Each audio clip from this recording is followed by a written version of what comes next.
Hello and welcome back to Moncton for match 7 of the 2025 ICC World Championships. We are underway. We just got the lineups just this instant, and the bowlers have,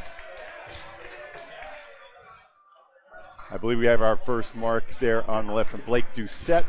We have A+ versus Birchill Siding. These teams, if the tournament had ended after 6, would be on the outs. Excuse me, Matt. Are you bummed? Thank you. That is our anchor bowler, Matt Harnett, who's listed on the lineup as bum. He'll be bowling in the 5 spot for A+.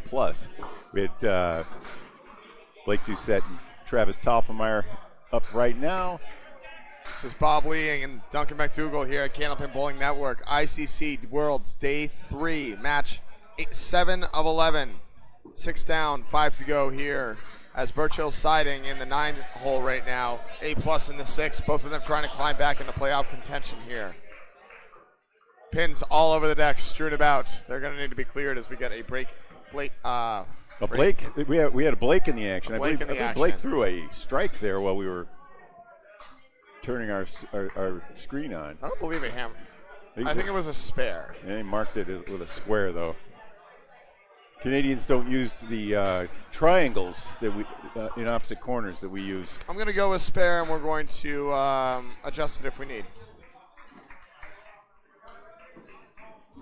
No worries.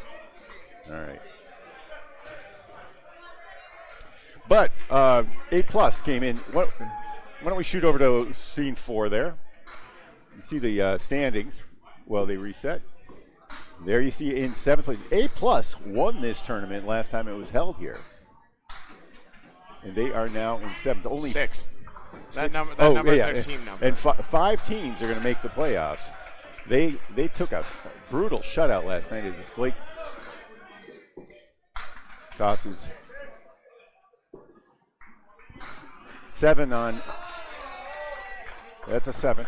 Oh, it is. Amazing.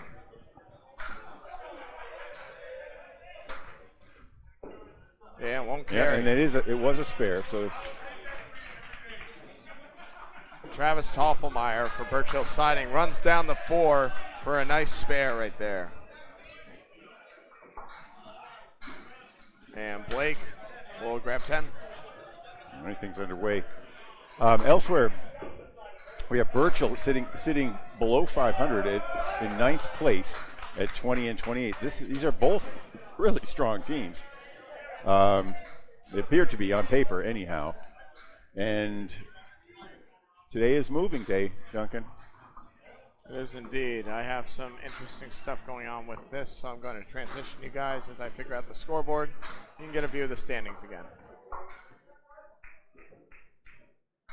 Blake Doucette sitting at 27 after his first set. Second bowlers, Jerry Dunphy on the right for A+. I'm sorry, Jerry Dunn, and BJ Hamilton for Birchill in red.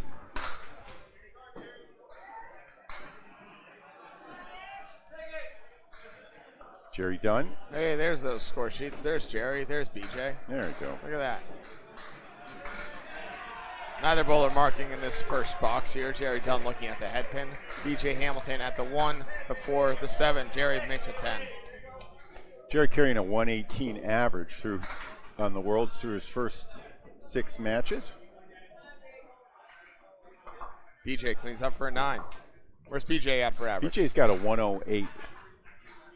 Struggling so far. We did some math in Canadians Bowling Network headquarters last night. The average still hanging around 116 after day 2. Day 1 and day 2 both very consistent in terms of average.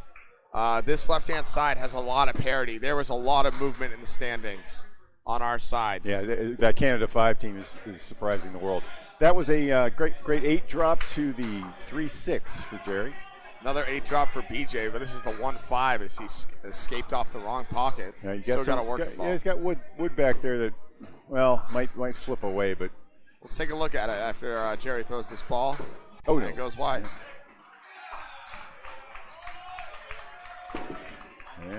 Nope. Well, you gotta try. You gotta hit it first, and then it might go. All right. Second time's a charm for Dunn. He grabs a pair of 10s and Not so much for BJ. the He's back gonna there, have a though. 9. Yep. All right, BJ at 17. 17. 18. BJ at 18.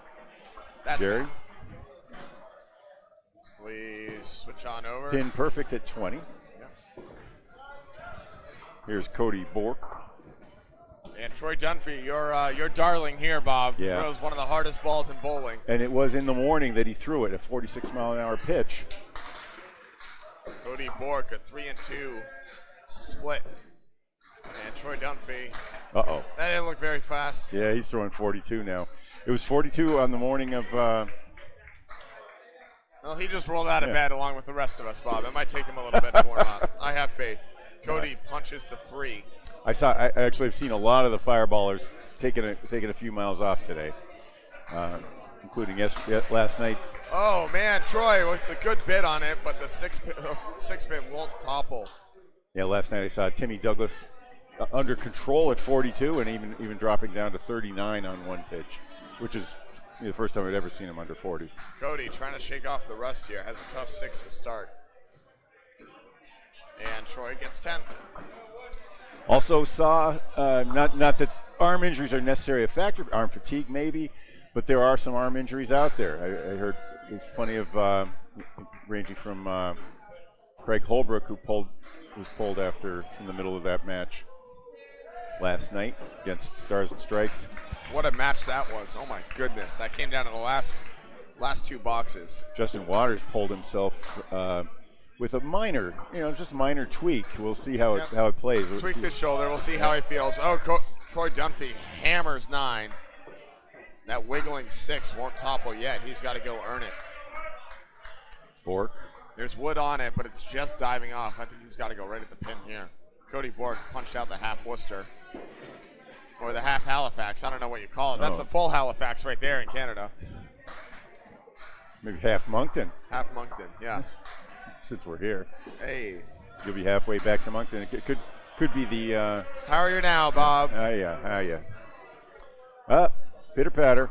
Pitter patter. Let's get at her. Troy Dunphy drilling it. Oh, yeah. Another mark on the board early for Birchill Siding. So A+ had a really big day in the first one, only losing 1 match. They spiraled in day 2, losing 20 points. Okay, how about 2, 2, and 2 on those 3 deliveries through the east, the west, and the central region? Only 12 through 2 for pins. Cody Bork. Tough start. They're going to keep him in, I'm sure, though. I think everyone gets a little bit of grace period, unless they really don't have it early. I would say there are 24 teams in the building.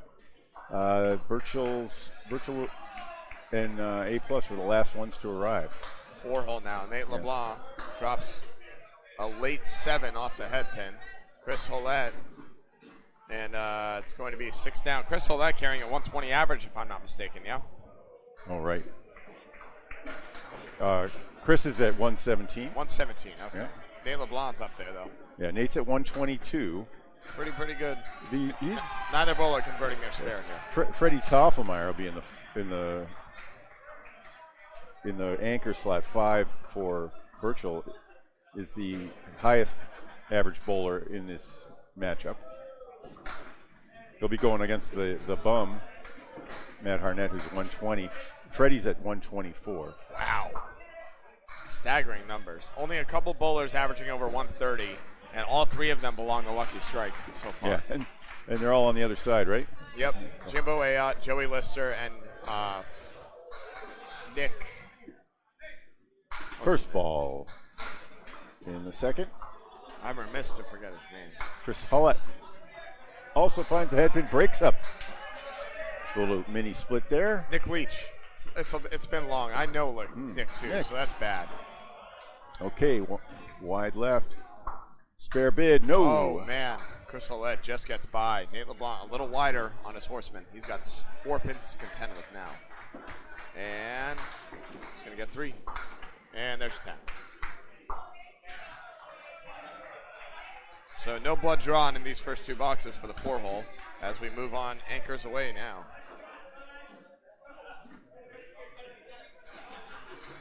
Freddie Toffelmeyer, 124 average here against Matt Harnett, who's in the ballpark of 120 if I'm not mistaken. And he has, I mean, he's been anchoring this team for a long time. He's been here before. He's been in the biggest moments.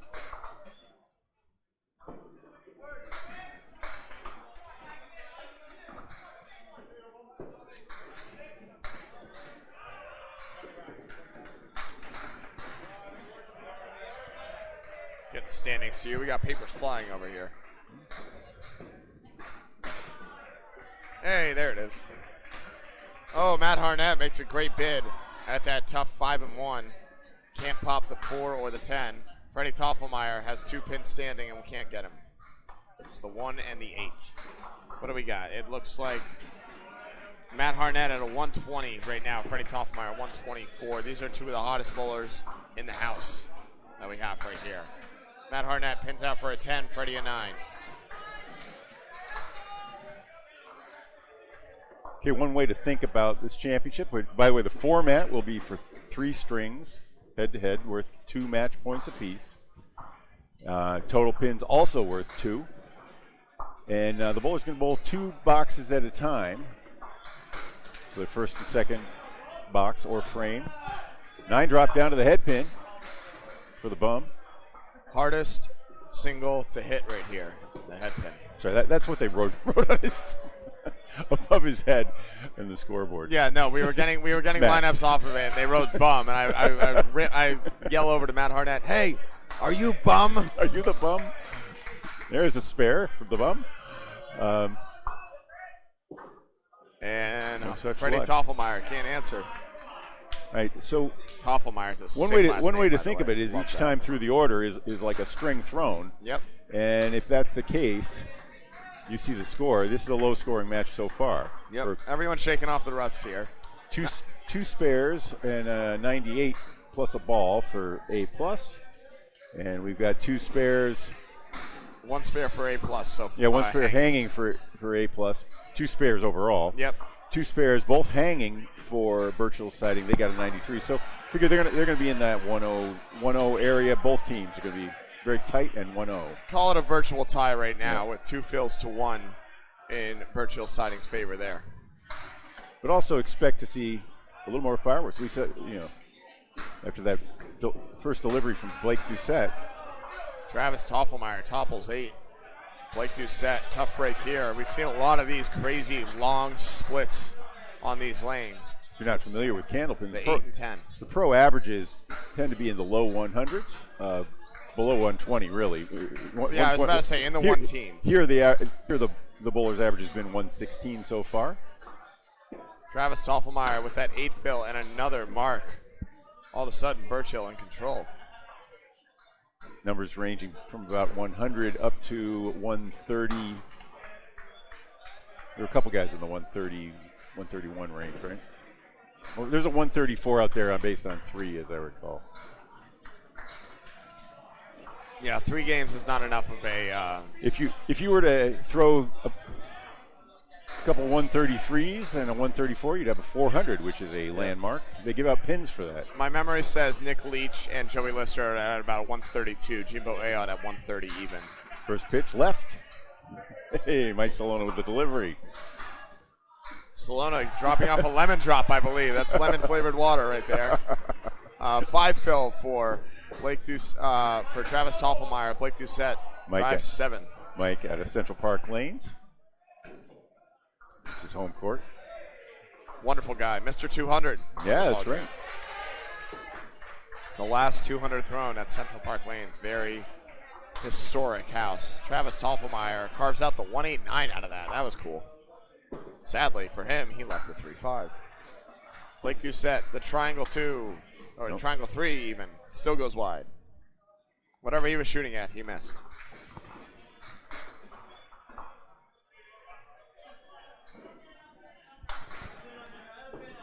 Cleans up for a 10. 10's wild. Blake Doucette pinned perfect at 47 through 4 with a spare 7 and 10s all the way down. Speaking of 10s all the way down, Jerry Dunn, 10, 20 through 2. And Troy. Well, BJ. Hamilton. Troy Dunphy up next, sitting on a mark. BJ throwing 40 miles an hour. Through the right side there. I feel like most guys here are going to be in the 37 to 40 mile an hour range. These two. 38 on that one. We said Jerry's been higher. Yep. But by this point, you got to either preserve yourself or you might be a little spent. Yep. BJ steals everything but the 2 there. Yeah, Jerry Dunn, one of the more recent 200s that was thrown, I believe, as well, right? A couple of years ago. Mm-hmm.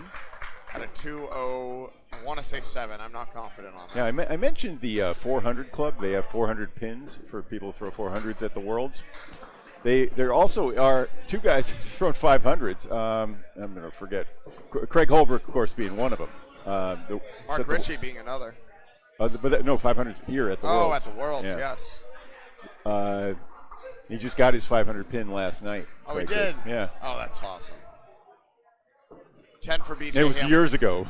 Oh, of course. He started that one with an open box in American. If he threw 500 in this World, they wouldn't shut up about it. He started without a mark in his first box, and then proceeded with 9 straight marks, a clean 10 mark second, 6 in a row in the third, and then his last 4 boxes, no mark, and still covered the 500. But that was 20. I think he said it was 29 marks in a row. That's 25. Yeah, 25 marks in a row. Yeah, sorry, not 29. 25 marks in a row. Neither bowler converting their spare. BJ Hamilton couldn't run his down. Jerry Dunn just had a brutal 4.67. Another leave we've seen a lot here. Yesterday I was talking to a house bowler who we'll probably see here, Aiden Bourgeois, who said, yeah, that's a common leave here when you're heavy on the head pin. That splashing ball, it's tough to carry corners. 8 for Jerry Dunn, 9 for BJ Hamilton there, I believe. As we move on to the number 3 hole here, middle of the order. Bear with me as my screen keeps snapping. Yeah, BJ was given a 9, 37. Jerry Dunn, 36. All right, Troy Dunphy on a mark here.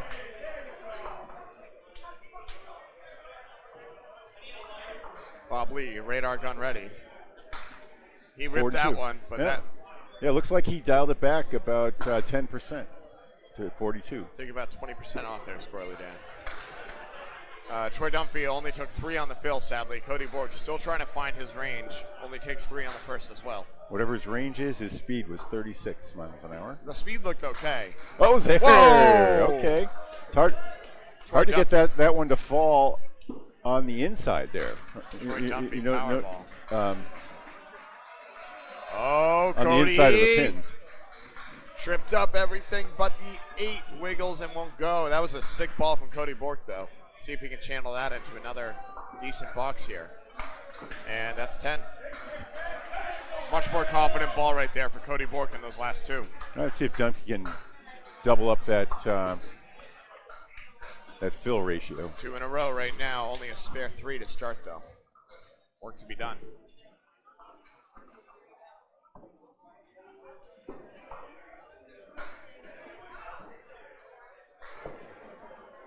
Troy looking for a head pin here.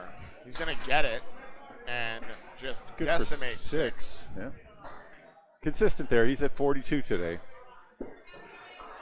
Told me he can throw faster than the one I measured him at 46 down on the first I haven't day. caught it yet, but you're also not measuring every ball. So. I don't think when you think you're throwing your hardest ball, it's sometimes not the hardest. It's that smooth, slow start that generates the most speed for the guys that have it.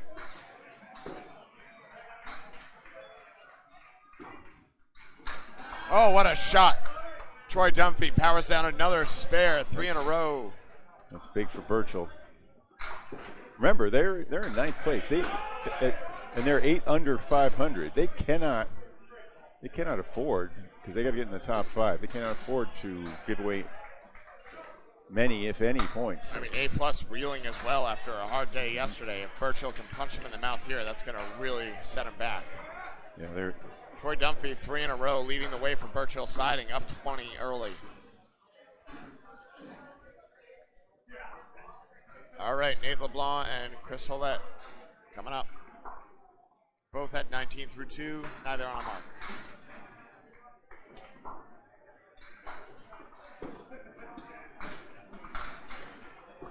Yeah, that's right.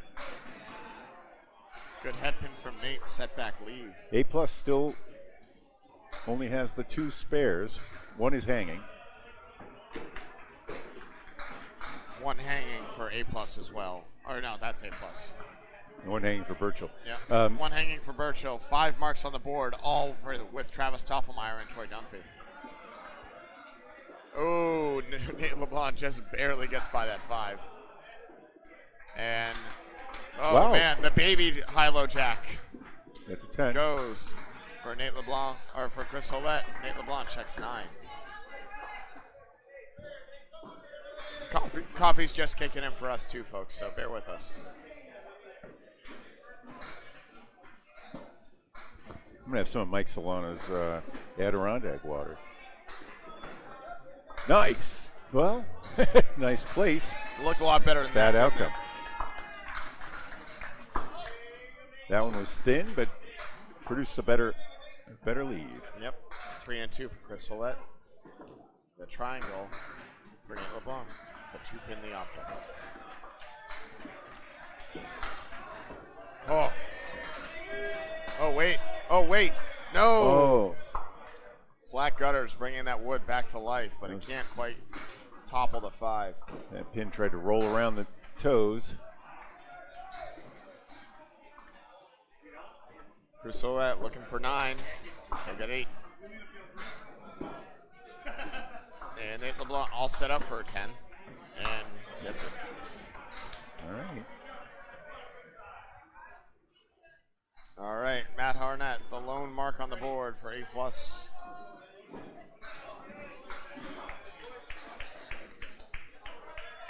Freddie Toffelmeyer looking for his first stunning 124 average thus far for Freddie Toffelmeyer. Pro averages 3 spares and a strike per string. Harnett, good ball, only takes 6 on the fill though. Toffelmeyer trying to run down the horseman. And since there are 10 strings in a match, that translates into about a 40% rate for marks.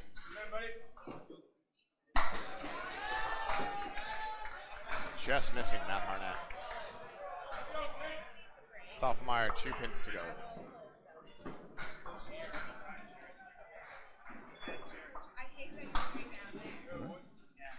And a 10 for Toffelmeyer and a 9 for Harnett. Something about Freddie's delivery I love is how low he starts and his entire body just stays very solid all the way through. Look at him crouching back and just stays right there until the point of delivery as he throws a strike on a great ball right there. The first strike of the day for either side. Matt Harnett trying to answer. He can't. The 7 and 9 Star Trek board queen lead. Not the board queen, I should say. One of the She board. was. She escaped and then joined the next queen. generation. She wasn't the queen, though. She was one of the board. But yeah, I mean, I guess they were a collective, right? They are. They didn't There have is any a officers, queen, though, in one of the royalty. movies that was not quite as good as many of their other showings. Oh, wow. Matt Harnett with a great spare conversion, using that wood perfectly. Okay, here come the marks.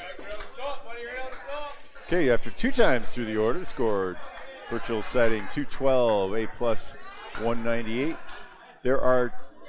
We saw that strike from Freddie Toffelmeyer. There's also another spare hanging from Troy Dunphy for A+ 198 plus a ball. That was the spare that you just saw from Matt Harnett as he sits down. Blake Doucette just rattled 8 around, but somehow, someway, the 4 and the 6 both still up. Interesting wood here. Let's see if he can spin it. We're going to zoom in for you folks here. There's a cap that may prove interesting. Although he might just try and snap this with. He might just try and go for a 10 here. Oh, came back. Blake throwing 39 miles an hour.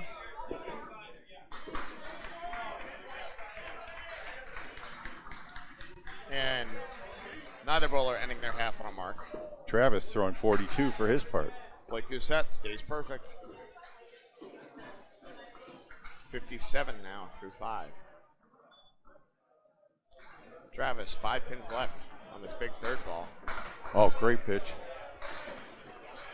I'm sure he'll take that. 60 half now, Travis Toffelmeyer. There's a tendency, he wiped his sweat off his brow, because there's a tendency after you've just missed one, and you have one of those horsemen or six-pack configurations, to throw in on the safe side and curl it around, take out 1 or 2. Yeah, that was a fearless ball from Travis there, though. Didn't give away the head pin. The power of pinning. Blake Doucette down 1 mark to Travis, but only 3 pins as he has made 10s all the way down. Back on the head pin with that first. And a difficult. That's a 4-10. That's a little wired, though, Bob. Yeah, we're going to look at it. Yeah, let's take it. We'll see. Might want to reframe the bowler there. Well, that's not where Blake wanted it. Yeah, you want me to I like the left side. Yep, he did. Oh, the wood on the T-bone. There was a triple wood there with the pin. There still is triple wood. It's all wonky. We don't need to see it for a 10 now. No one cares. I care, but he gets the 10. Blake Doucette 10's out as well. Great ball to stay pin perfect again. 67 now with 1 to mark and 10s all the way down from there. Perfect game watch for Blake Doucette as he's pinning extraordinarily well. A couple of marks will sure make it a lot easier. It'd be interesting to throw 29 balls and have a perfect game. What was the average score that you calculated last night? The total average? Yeah. It's a hair over 116. But that translates into a 580. 80, yeah. I believe it was 582. Whoa, BJ Hamilton with a monster ball. 47, 2 balls now at the half. Jerry Dunn, a tough configuration of 5 here. 1-3-6. Whoa! No. And the 5-8 all tumble like one. Jerry Dunn with a massive plowing ball there. And he marks as well. 46 on the ball for Jerry Dunn, down 1 to his counterpart, BJ Hamilton. Yeah, you have to throw that pitch that takes out the 5 pin on that one after We're going to move that over to the side so you can see BJ's bald head. Right. Jerry Dunn rifles 7, make it 8. Okay, that wood's odd. No wood. I think that piece in front of the 8 pin is going to push away. I don't know if it reaches. And only 3 on the first. Jerry Dunn taking a look at this. We will too. You can get away with squeezing it through and hoping things bounce around on the piece on the left. I don't like it, Bob. Yeah, you can't just ricochet either. And be sure. It may be with these flat gutters. He goes right at the 7 and gets the 7.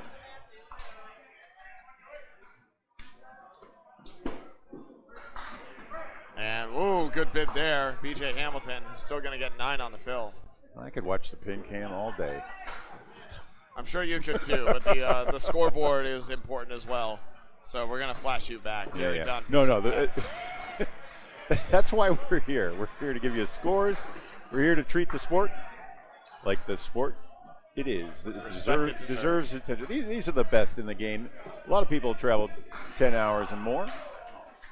13-pin lead for Birchill Siding thus far. 2 marks to 1 still in favor of Birchill. As every time A+ has a mark right now, Birchill answering.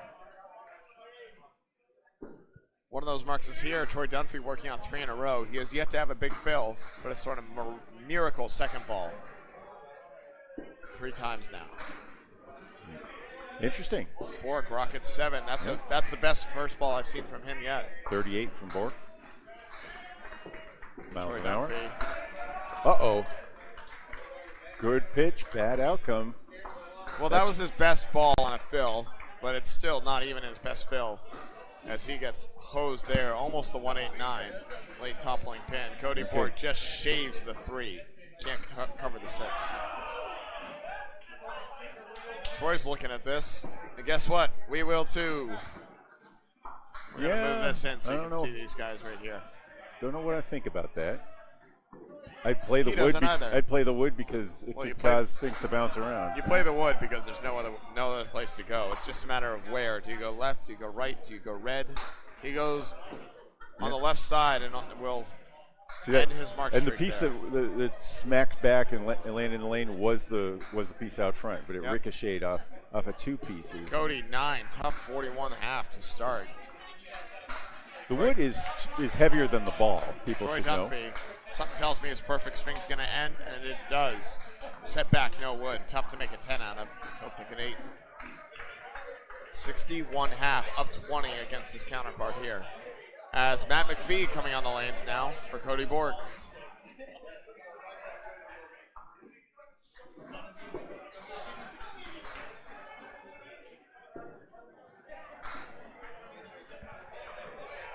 Matt McPhee, a good sub at 116. One of the qualifiers in the singles on Monday. The qualifier, some might say. Yeah. What do you throw? 7-11? 7-11. The top qualifier. Number 1 seed got bounced by Chris Merrill immediately because Chris Merrill. Strike! Whoa. Jesus. The 10 pin in the back corner was the last to fall on that pitch. 9 are in the pit. 1 on the deck.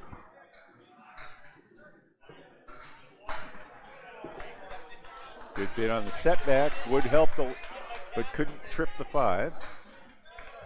Setbacks are the configuration of the 5 plus the 2 in the corner on either side. It's a Canadian term that we've adopted in the last couple of years. Is that from Canada? Yeah, it came back down from I think our last trip to the Worlds. We heard it and everyone said, "Yeah, we've been looking for a name for that." That makes sense. We were thinking about calling it a castle move or something. Dan Castle liked that one. Yep. Setback just feels more. I also like to call it the shot that never goes. Because guess what, Bob? It never frickin' goes. Without sweeper wood. Sweeper wood often makes it fly.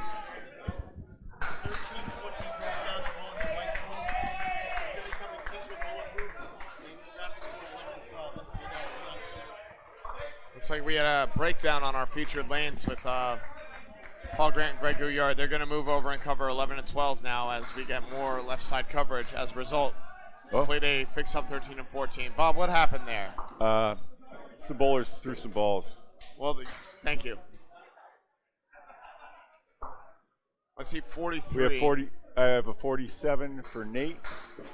47 for Nate LeBlanc. And a spare in the 5th. 47 and a ball at the half for Chris Hollett. And that's going to only wipe out 3 on that spare. You don't like generalities then? No. Okay. This is an exact sport. You got to put the ball exactly where you want, and you got to have the math work out exactly right. It's basic math, Bob. We got to do it. Come on. Well, we're going to watch in each of these matches. We're going to see scores of about 1,800 apiece, 1,750 maybe apiece, amounting to what is that? 3,500 pins at times 3. We'll see about 10,000 pins fall today. Yeah, it's only going to be counted in increments of single digits and teens, unless double strikes happen, in which case the math gets wonky, and I totally understand if you muck that up. And with over 1,000 functions involved and 3 different screens, 3 different spreadsheets, we might make a mistake. Matt Harnett on a mark, rifle 7. He's got a triangle with just the juiciest wood imaginable on it. Freddie Toffelmeyer looks for a double. Instead, he has to contend with a very tough split here. Another one, another long split, as I like to call them, the 6, 7, 10. There's one on the deck. It's flat, not helpful. I think he's going to need to try and make this clean. And we're going to have to get that piece cleared that rolled way out in front of into the deadwood zone. Yeah, you can't even see it on the pin cam anymore, but you can see it clear as day as one of the A-plus members goes and fetches it. Look at that. He didn't even need to get close to the siding. That thing flew out. Third of the way down the lane. Matt Harnett, the triangle 4, barricaded with wood. Yeah. That was Cody Bork with the retrieval. Thanks, Cody. 62.5 for Matt Harnett with the ball in hand. Freddie Toffelmeyer looking to make a fantastic spare on strike here. He's going to use the wood, and it goes straight back. I don't think that was the read, Bob. I also don't think that's where he wanted the ball, but regardless. This one is close. After 3 times through. Yep. They might be feeling the pressure, Bob. Both of these guys know that they can get back into the playoffs with a big day today, trying to start on the right note. However, both of them on the outside looking in right now. Mm-hmm. It's also a low-scoring match, frankly. After 3 times through with teams that you should see a score around 350 up there. And this is the last box in the third. Well, Matt McPhee trying to change that big session. 9 drop, looking for 3 in a row now as he's got all sorts of wood that shouldn't play a factor. As you can see the 6. Freddie Toffelmeyer, another 6, 7, 10. Yeah. Jesus, we're going to watch that one.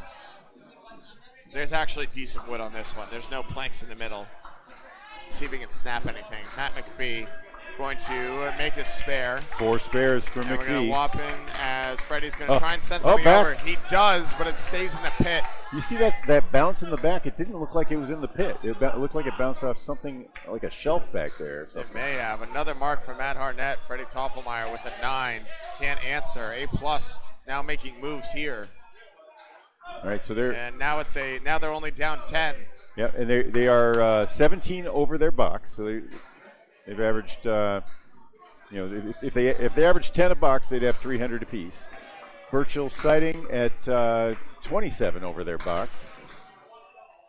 Freddie Toffelmeyer with a strike hanging. So each team with a mark. How fast is Freddie throwing? He throws a really nice ball. All right. Blake Doucette was 6. Oh, this is Travis now. Oh, Travis, yes. Apologies.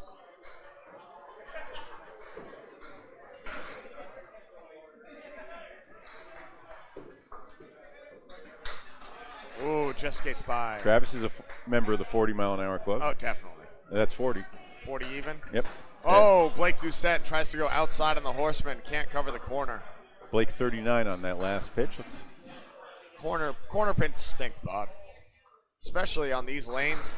I was talking to, I think it was Craig Holbrook about this, and he said if you can get the corners to go on these lanes, you're going to have a great time. But that's been the ticket for every bowler in this building. We have to let Blake into the 40-mile-an-hour club too. Oh, wonderful! He crossed 40 on that last one. Add him to the list. Yep. We have the 120 average club and the 40-mile-an-hour club, not mutually exclusive. See people throw it hard into the ocean. Pretty strong correlation, though. Yep. Pretty strong correlation. 40 miles an hour and 32 look the same when they go straight into the curtain. And that's going to be a rocking 4-pin for Blake Doucette. Won't go. He's going to have to make this for a spare now. There's wood all around it. He can see it, but I don't think he can play it, Bob. I think he needs to catch that wood in front on the way. Meanwhile, Travis Toffelmeyer, another tough split here. We're going to zoom in. Interesting wood. He might be able to send it off the wall if he goes low enough on it. And we've seen these walls. They generate some fantastic backs and forths. If you can get them. I think he wanted a little lower, Bob. He just sent that back into the pit. Only took I believe that was the 4-pin. And right there. Pretty shot. Blake Doucette. A+ right on track now. He messed up his perfect string and responded with a mark right there. No perfect strings remaining in this first of 3. Travis with an 8. He'll be at 87. Blake Doucette on 86 and a ball through 8. See the difference? The total in the game are both representing the same thing because we are in string 1 of 3. But it is now an 8-pin lead.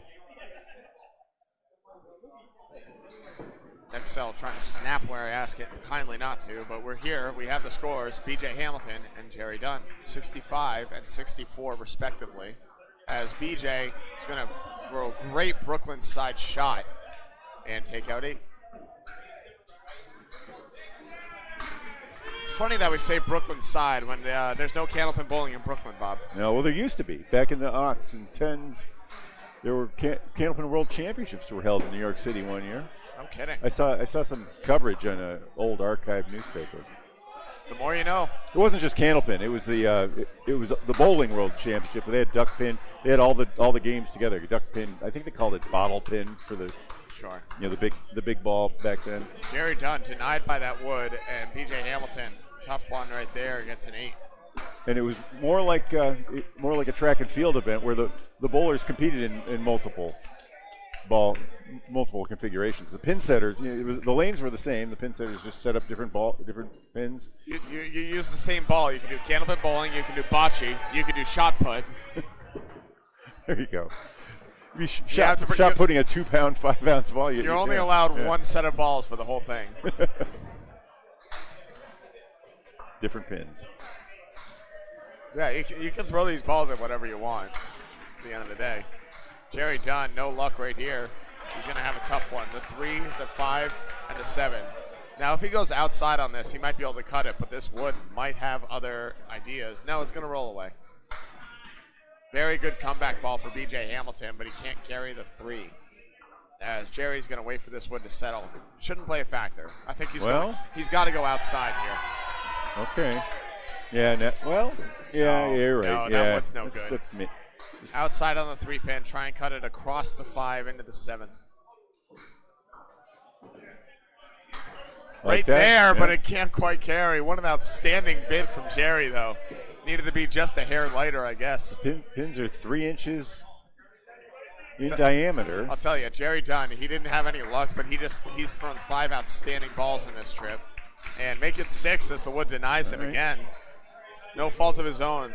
Only going 19 through 2 Birchill there. gained a pin back there. It's 362, 355. 1 mark apiece, but one of them's a strike in the hands of Troy Dunphy, who steps to the plate right here on lane 2 to the right. Troy Dunphy, the second best bowler on these lanes so far, 71 and 2 balls. Matt Harnett, the only one better at 81 and a ball in the same situation.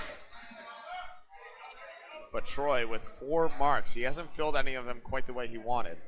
Average fill on a spare, 6.5. Average on a strike is 8+, I believe. And that won't help. That one really got away. Troy Dunphy. He's got 2. Yeah, he's gripping. Did he just grab his arm, or is he just mad? Is he mad? No, he's grabbing his arm. I don't know if it's a little bit of both. But I don't think he enjoyed it. That one felt very good for him. See if he takes some off here as he's trying to.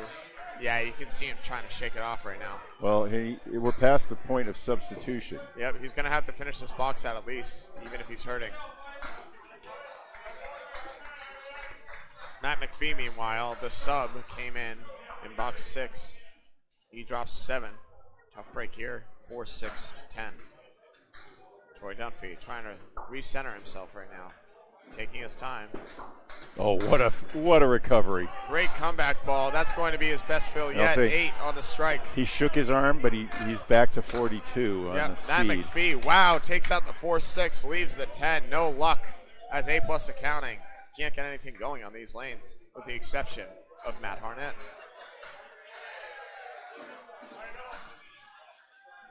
And Troy back in form. Boy, the hottest bowler for Birchill is Matt McPhee. Grabbing his elbow. He has a it's on his upper arm. He has some sort of a guard on that. Yeah, his bicep maybe. Yeah. Still shaking it. He's going to try and fight through here. He just threw 2 outstanding balls after the first one got way away from him. See if he can find another here.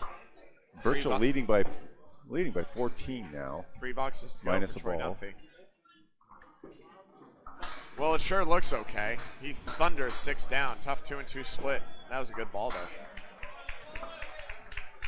There's wood behind. It's rolling up. Might play a factor. And Matt McPhee once again splits. We've seen a lot of splits on these lanes, Bob. I think 1 and 2. I don't know if it's the cold air or just the end of the alley, but they've been tough.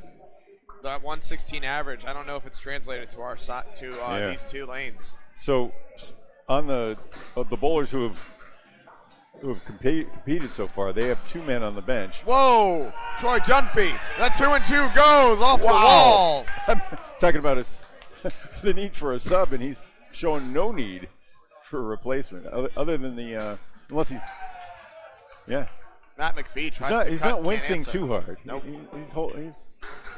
He's shaking his head though. So Troy, And Matt's going to get 10, I believe. Troy's got 5 spares. 4 spares and a strike. Oh, right. 5 marks. 5 marks indeed. Mm-hmm. The rest of his team also has 5. And marks. I have something wrong here. Let me find it. 32, 41, 51. There it is.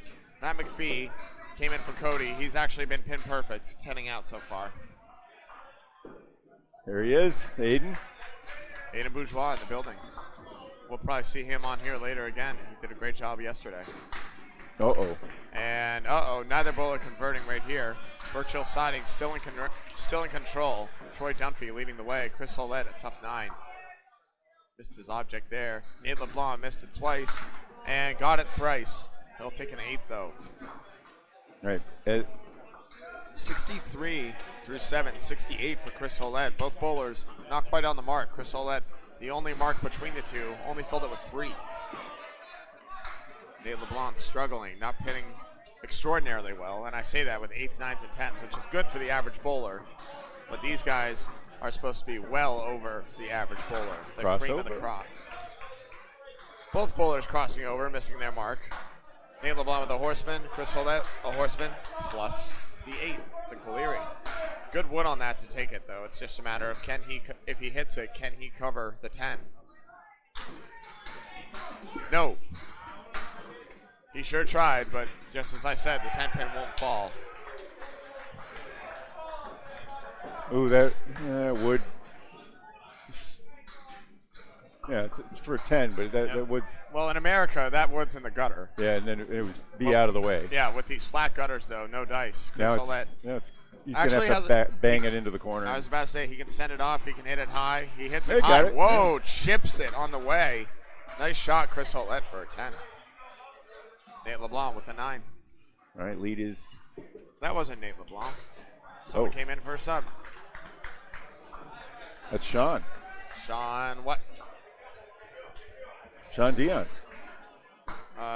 S-E-A-N? Dion, D''E-O-N. Sean Dion. Sean Dion came in to sub. Must have been in the 5th or 6th, right? Yes. I didn't see him stand up, so. I don't know, man. We're along for the ride. Matt Harnett's on a mark, and he's going to drop what that appears to be 5. I don't know if the 5 pin's up or not. I don't see it. No, it looks like 5. Yeah, it's 5. That's the post. Yep, Toffelmeyer. A horseman plus a talon almost takes it. Matt Harnett set 86 now through 6. Harnett and Dunphy, the leading bowlers in this match so far. Good 10. A lot of bowlers struggling. Freddie Toffelmeyer, only 1 mark on the board, 70 even through 7. And few bowlers of more than 10 over par right now. It's still early, shaking off the rust. It's a long week, and this is the third day of 5 total. That's right. If you competed in the singles, you threw at least 5 in the qualifier, and there have been 18 strings so far. If you bowled in all of them, I guess that's 23 in 3 days. And about that many to come if you make the playoffs. Travis, a really nice hit, a hair heavy. Chops the head pin through everything on the right side. Takes out the left. Matt Harnett, good ball. 2-pinner to the spare. Freddie, the bucket of 5. On the right, good ball, can't cover. Chops it through, takes out the side saddle. And Harnett, bang. 38 miles an hour from Harnett on his 2-pinner. Let's see how Freddie compares. Matt Harnett keeping A+ in this almost single-handedly right now, as Freddie Toffelmeyer is going to take a 9. I got a misread on that one. All right, 8 down, 2 to go in this first string. 425 to 417, favoring Birchill Siding. 1 mark apiece for the 2 hottest bowlers, Troy Dunphy and Matt Harnett, for Birchill and A+ respectively. So putting us, so it's 420. It's an 8-pin lead minus a fill, because the fills are 2-1. So it's virtually tied. Still a low scoring affair. After 4 strings.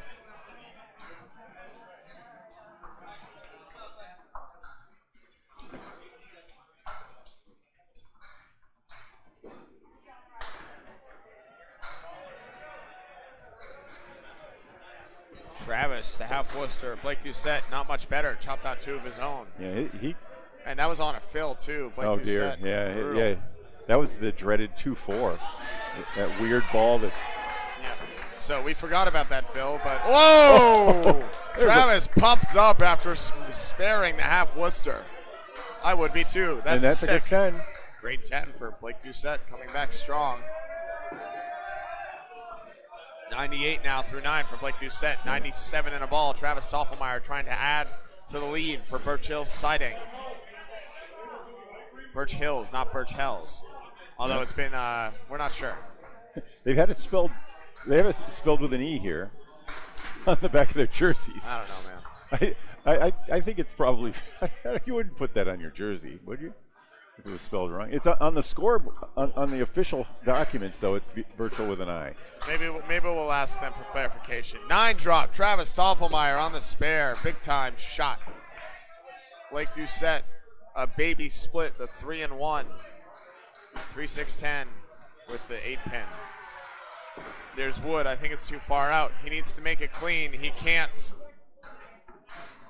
Travis Toffelmeyer, tough Wood in front of this 7. Should be able to drive that plank back to cover, though. He's going to go right at it and carry. Tree topping it over another spare. Travis Toffelmeyer with a big finish. 116 in a ball. Blake Doucette can't cover the 10. It'll be a 9. Travis Toffelmeyer, a 119 bowler. It's the first match, it's the first string, and I'm already getting excited, Bob. It's not good. Well, no, it's exciting. It's you're allowed to be excited. Oh, I know. I just got to save my voice. It's a long week still. I'm excited. I'm not screaming yet. We saved the shouting for later. The clock's approaching 10 a.m. here. 9 a.m. for Eastern. In the Atlantic time zone. Yep. Atlantic time zone is one of those things I forget about because I'm on the East Coast. I'm as far as possible. Spare fill is a good place to leave. A 4 and 10, 8 drop. And all of a sudden, Travis Toffelmeyer at a 124 string after a big 19 and 18, 37 trip. Fantastic finish. Birchill now up 24, firmly in command. Like I said, Toffelmeyer, a 119 bowler on the season so far here at Worlds. Blake Doucette at 120 falls 13 short of that.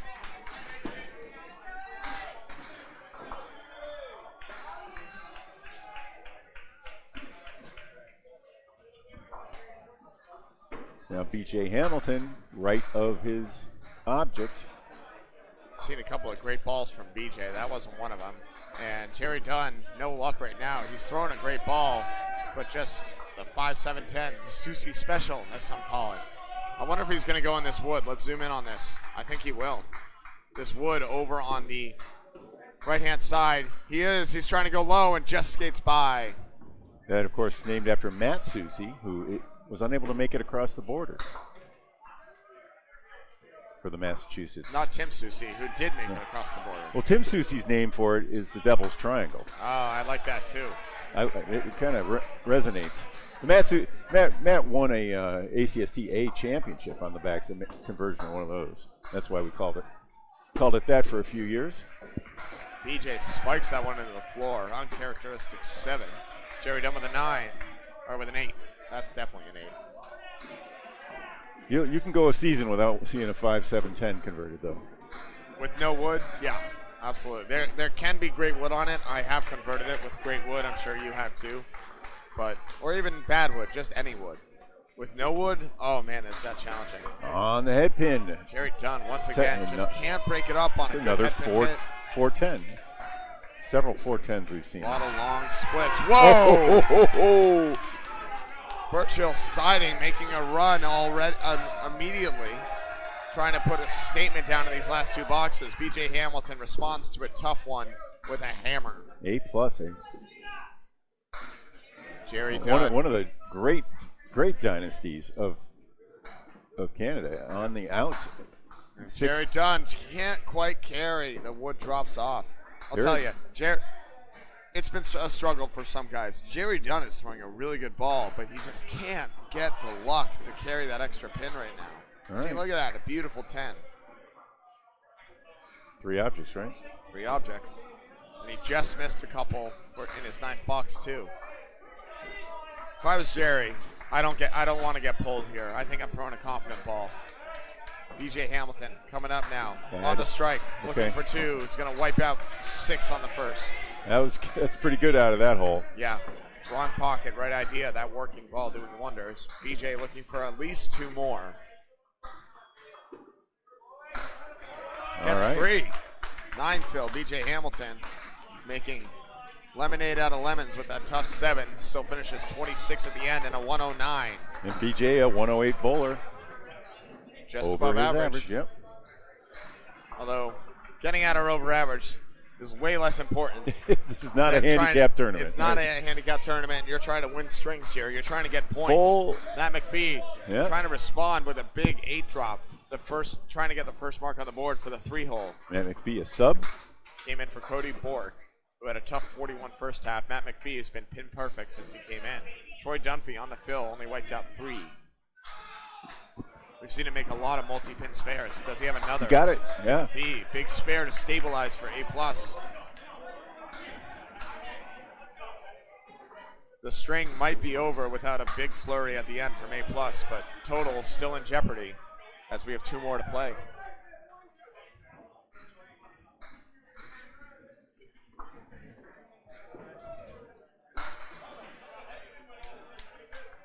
And Troy Dunphy couldn't convert the spare this time.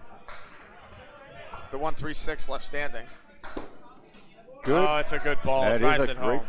I mean, it came out of his hands a little early, but it's dead straight. So I will say, Troy Dunphy, 5 marks on the board, only 111 through 9, as he hasn't filled them very well. He has been pinning pretty solid, but I'm sure he wishes he had a bigger string, as 5 marks usually translates to a 130 or so.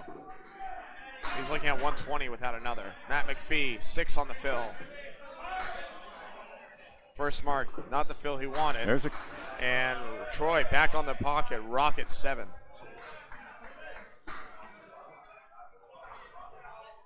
The pocket rocket, as I like to say, especially with that hard ball. Matt McPhee, 1, 3, and the 7 and 9. Somehow chopped the head pin.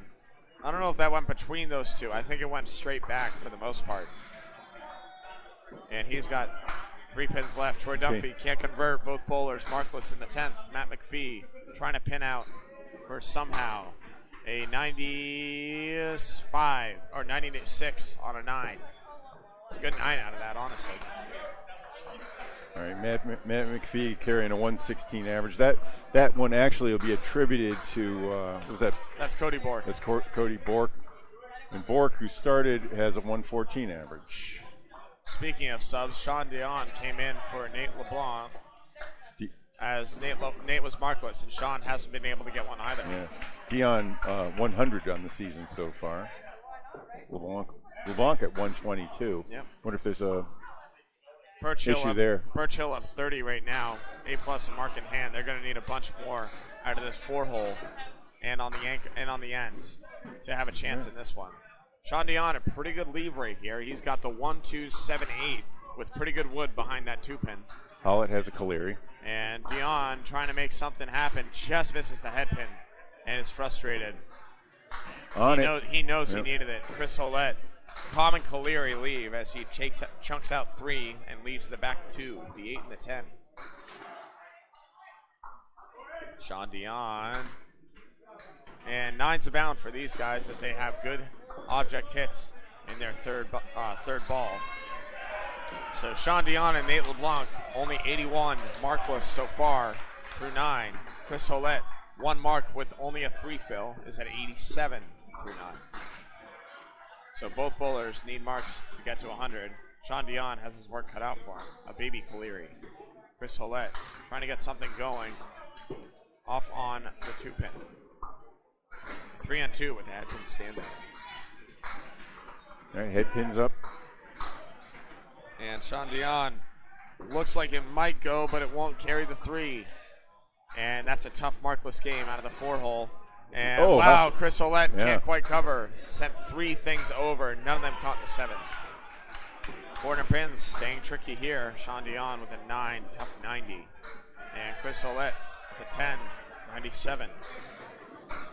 2 boxes left and a 31-pin lead. Everything going Birchill's way in this low-scoring affair to start the second day. Third day? The season team average has been around 582, right? Yes. So that just gives you a sense. 581, 582. Both of them going to be well below that. And Matt Harnett, it's no fault of his own. He's been throwing a great ball. That 6 fill brings him to 111 through 8. He's got a check mark. Freddie Toffelmeyer, 7 down, 3 to go. The triangle 2. Matt Harnett just gets by. Freddie. Oh, wow. Might go still. Oh. That would look like it was going to come off the wall, but there was a piece next to the triangle that just took all the energy out. Yeah, 9 for Harnett. 9 for Harnett, 120. He's the lone bright spot right now for a struggling A-plus accounting team. Not the performance of a bum. No. Matt Harnett trying to stabilize the ship right now. Freddie Toffelmeyer with a 9 to 88.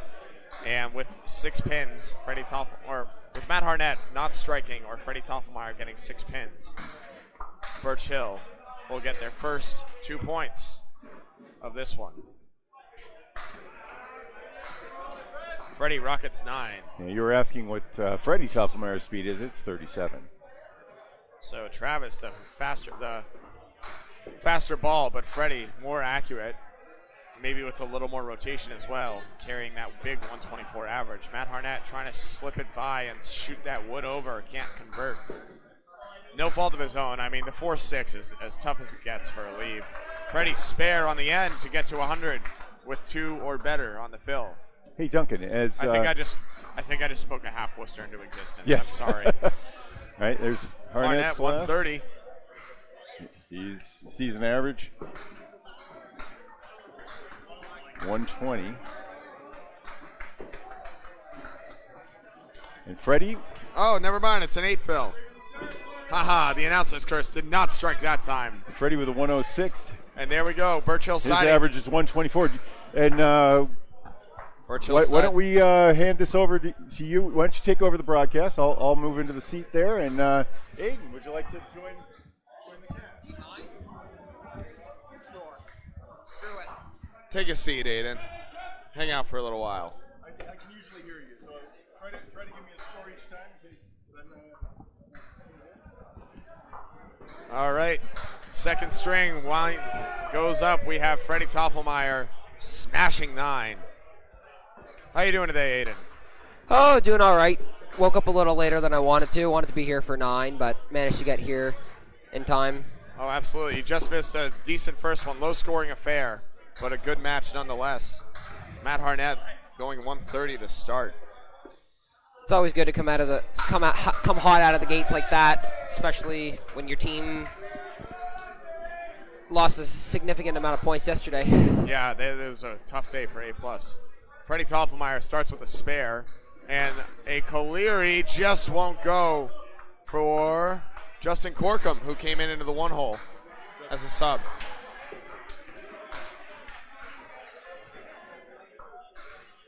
Corkum, notorious for the arm swings.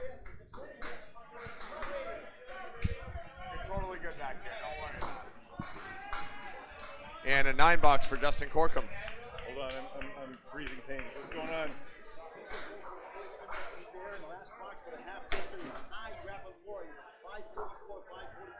Actually, can you get that? Can you put that on one of the mics on Duncan?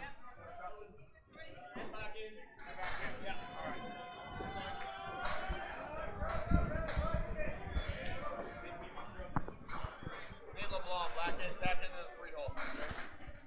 Is this microphone on? An update, the other match. We're covering lanes 11 and 12 due to lane of 13, 14 breaking down. We have Kingswood Bulletproof on Candlepin Bowling Network on YouTube and Facebook with myself, Paul Grant, Greg Gouillard. Kingswood Bulletproof, Corey Smith got a spare in the 10th box, a half Worcester fill, 2 to tie. Graffin Flooring, 544, 1 point apiece after 1. Thank you very much, Paul. Wow, Freddie Toppelmeyer, a huge spare off a tough leave right there. 6 fill, 26 through 2 now. And Justin Corkum can't get it going. He had a tough leave as well, the check mark plus the corner. And Aiden, we've seen this a lot. The corner pin's tough to take down on lanes 1 and 2. Most definitely. Last night they were a pickle to get out of. In my league too, I left them at least a half a dozen times in one ball, or my first ball, and we've seen it a lot here for sure. It's been challenging. I was talking to Hall of Famer Bob Wickham after his great match with Maria Subs, taking 6 off of Stars and Strikes, and he said, if you can take the corners on these lanes, you're going to score well. Justin Corkum took an 8 for a 17 through 2.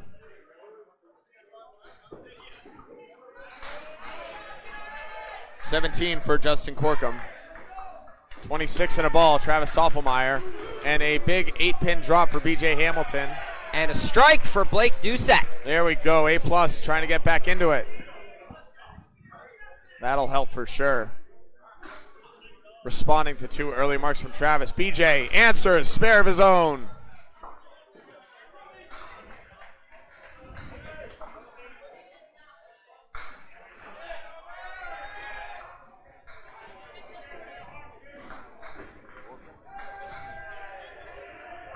Both bowlers filling in their second box. They've shaken off the rust. They've woken up. They're like, oh yeah, we're bowling now. We're not sleeping. BJ rockets over to the 2-pin, steals 6 on the fill. Doucette. Oh man, he wanted another eagle. and he punches through. Is that the spread eagle plus the 9 back there? It is. That's we call that a talon down here. 1 talon on the eagle. And it's a little easier to make, I think, for a spare. Just more pins to move around back there. He's going to try and hit 3 into 2. Only gets 1. Tough 4 fill on the strike for Blake Doucette. When you have more pins on one side, when it comes to the spread eagle, either if you have the 8-pin or the 9-pin, is it better to take the 3 or is it better to take the 4? I like to hit the 3 into the 4. That's fair. Yeah, you try and get pins moving on the spread eagle. That's why when you have a clipped wing as well, it's usually better to try and hit 2 into 3. Because you have a good chance of sending it over, catching the corner, and maybe having that come back. Absolutely. On the 3rd ball, of course, you're trying to go for pins. You're just trying to go for as many as you can just to clear your lane. That's a 21 through 2 boxes for Blake Doucette. Yep, tough 7 on that. No fault of his own. And BJ Hamilton with 24 as he went wide on his 3rd ball for an 8 box. That one's just right of the head pin. The fireballer, Troy Dunphy.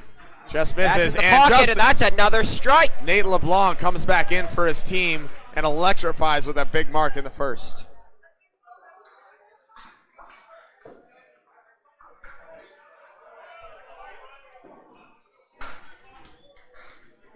Troy can't convert. 6-pin rocking, but it won't go. As we're getting the scoring updated for you, slowly but surely.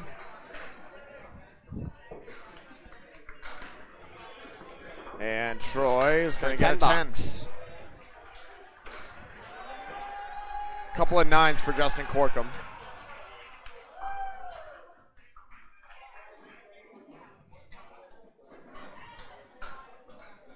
I also just realized Nate LeBlanc coming in as a substitute for Matt McPhee.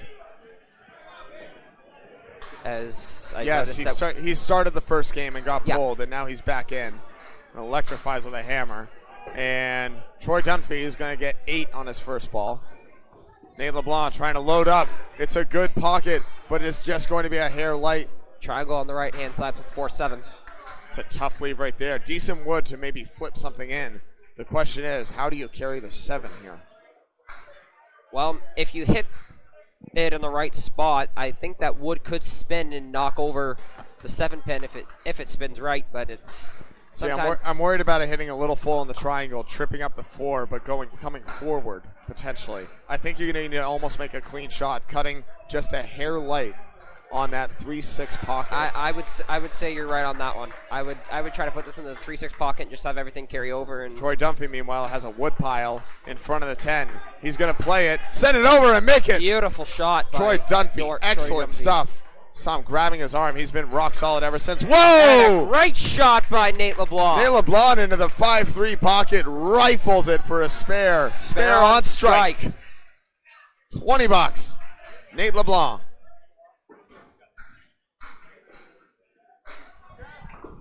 Eight and 9 for Corkum.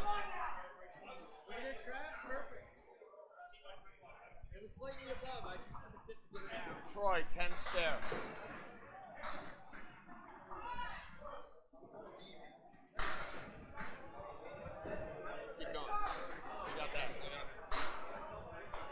And that one went right through the left half Worcester, and everything kept falling. 7 pin the last to go. I can't hear. So Nate LeBlanc, spare strike. Yep. Stand up. I gotta sit here.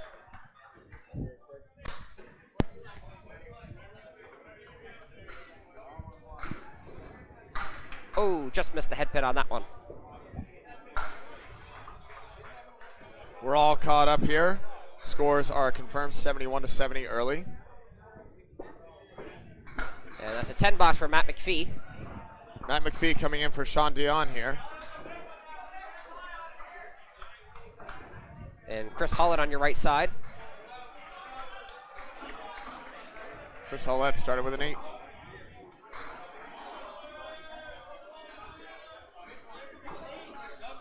That one slipped out of his hand and you knew it. Takes it 3, 6, 7, 10. McVie left side. Half Worcester plus the 9 pin.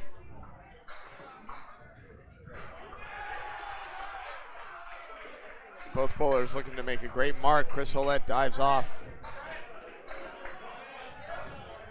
McPhee for his spare bid and 2 full on the head pin.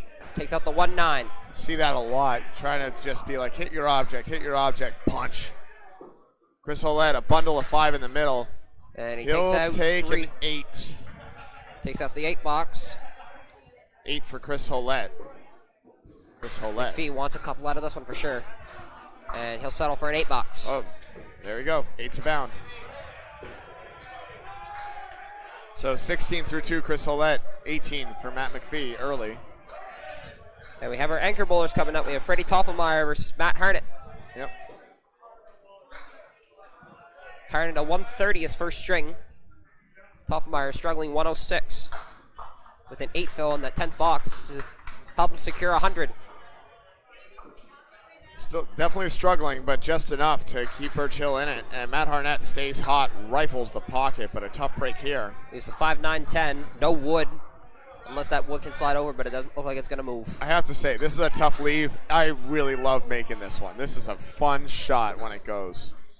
You play outside, you try and rifle the 5 across the 9. Oh, he tries and punches it. I feel like more times when I've seen people try to cut it over, they end up leaving the 9 pin up. I've done that quite a few times. I've actually hit it so the 5 comes off the wall, takes the 10 into the 9. Like Matt almost just did right there, as you said, 10 almost coming into the 9. Both bowlers will settle for a 9 box there. 9s are wild. Here to start.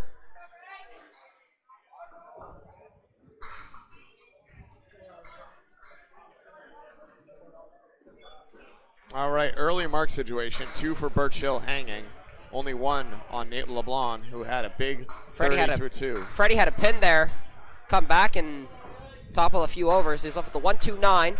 Matt Harnett absolutely rocketed 9 of his own. He's got a plank in front of this 10 pin for what should be an easy spare. You would think, but you never know how wood go here. Exactly. That's for sure. Flat planks, just left to the head pin. You sure love it when it's an easier read. This appears to be so, and it is. Goodbye. Absolutely. Matt Harnett with a spare, and Freddie with a 10. So Freddie Toffmeyer, 19 through 2 boxes, and Matt Harnett, 19 plus a ball through 2 boxes. We get back to our leadoff bowlers. Travis Toffmeyer, the other Toffmeyer, coming up.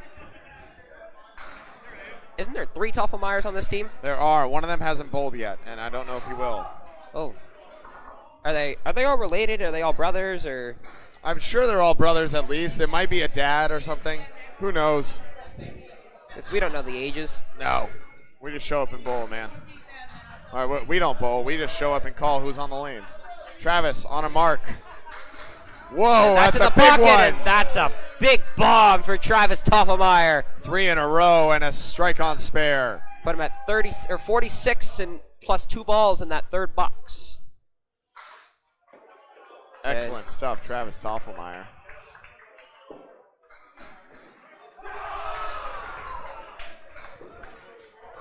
Meanwhile, a really tough lead for Justin Corkum. Let's take a look at this, Bob, if we can.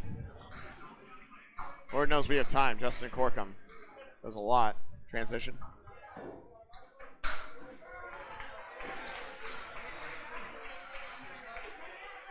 So it's the 3-6-10 plus the 7-8. There's a lot of wood that might be able to dance around. Justin Corkum lines it up, throws a good ball, just skates by the 3. Takes everything else, though.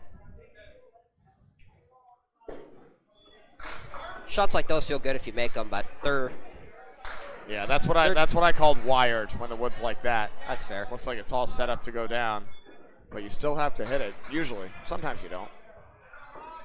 Corkum settling for $9. A couple of missed objects there and a missed opportunity as Travis Toffmeyer making it hurt with 3 in a row and counting for Birchill Siding. Up 8 now in this string, 49 in the match as they sure ran away with that one, last one on the end. Corkum on his 12th arm swing, 13, 14, 15, 16, 17, 18. I wonder how many bowlers he's pissed off doing this. Oh, it's a larger number, and he throws a strike right in their face. Sometimes the arms work. I don't know if it was accurate, but it was that was a good bit. So it was definitely a lot. Travis Toffmeyer trying to double up here, taking his time as well. His pace, it's in the pocket. His rocket. 7 so far, all set up with a triangle 6. Triangles are tricky. This one has some wood on the edge to keep it contained, which can only help. He's got to go right at this.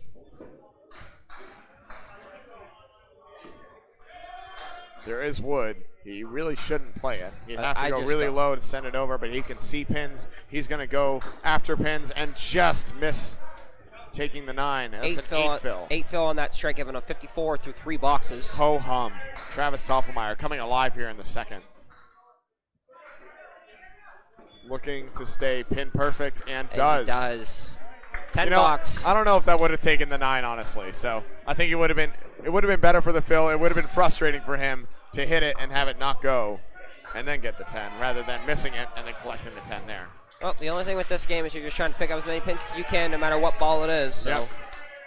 It's see pin, hit pin. You see a spot, you want to hit it, you try and throw it there. Whatever will be, will be.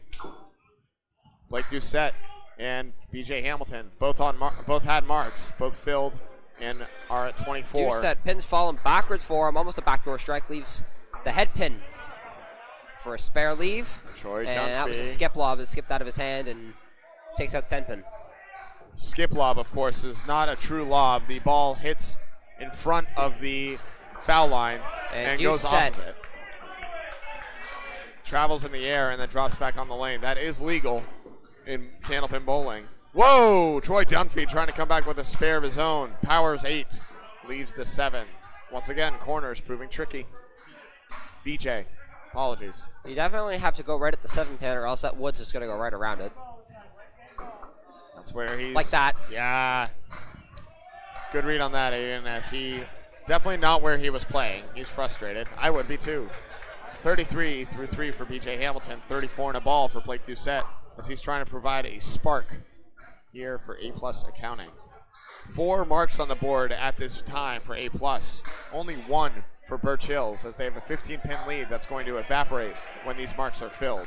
One of them here. Doucette in the pocket, and it's rocking! It's going to be 9. Won't go. 4-pin will not fall. All set up for a spare, though. Dunphy just right of the head pin. BJ Hamilton can't answer. Oh, Hamilton, sorry. They look very similar. I just made the same mistake. I did not set you up for success there. Blake Doucette looking for a spare. Any piece of this wood should go, save really, really low. He's going to go. And he missed it wide. Oh, no. Doucette can't believe it. I can't either. I mean, I've done that, but I'm not on the stage we've all right done now. that. Oh, he goes right back in the pocket that he shot at the first ball in. And there's the ball Doucette was looking for. He's feeling silly up there. I totally get it. We've all felt silly doing that. Hamilton needs a big fill and takes out 2 for a 6-box.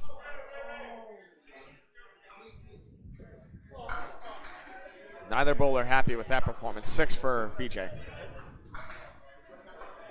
Doucette's still in disbelief that he missed that spare ball. I'm in disbelief he missed that spare ball. That's the most wired 9-drop we've seen so far. We have Nate LeBlanc on the right-hand side. When spare striking his first 2 boxes, or strike spare, he's on the spare now. Troy Dunphy, a spare of his own. The only spare on the board for Birchill And that's Siding. in the pocket. And Nothing wrong with 19. big 9 fill for Nate LeBlanc. That wood looks like it's going to come out. Yep. He's got a naked 6-pin now. Troy Dunphy, 7 on the mark. 27 through 2. 4 horsemen on the left side, minus a 7-pin. 3 horsemen, if you will. You just call that 3 horsemen? I am now. Sounds fair to me. No one's going to tell us what to do. We can do whatever we want. Call things whatever we want. I'm still curious. I think that pin is out, but I'm not sure yet. Jason Doucette from Fenway Academy down And it's to gone. get the pin. Thanks, Jason. Coming over from lanes 3 and 4. Millis bowler, Jason Doucette. One of the guys in my Wednesday Speed League. Great guy. He and his brothers, hysterical on the lanes. All sorts of funny calls. And Oh, LeBlanc no. misses right. And singles proving tough right now for A+.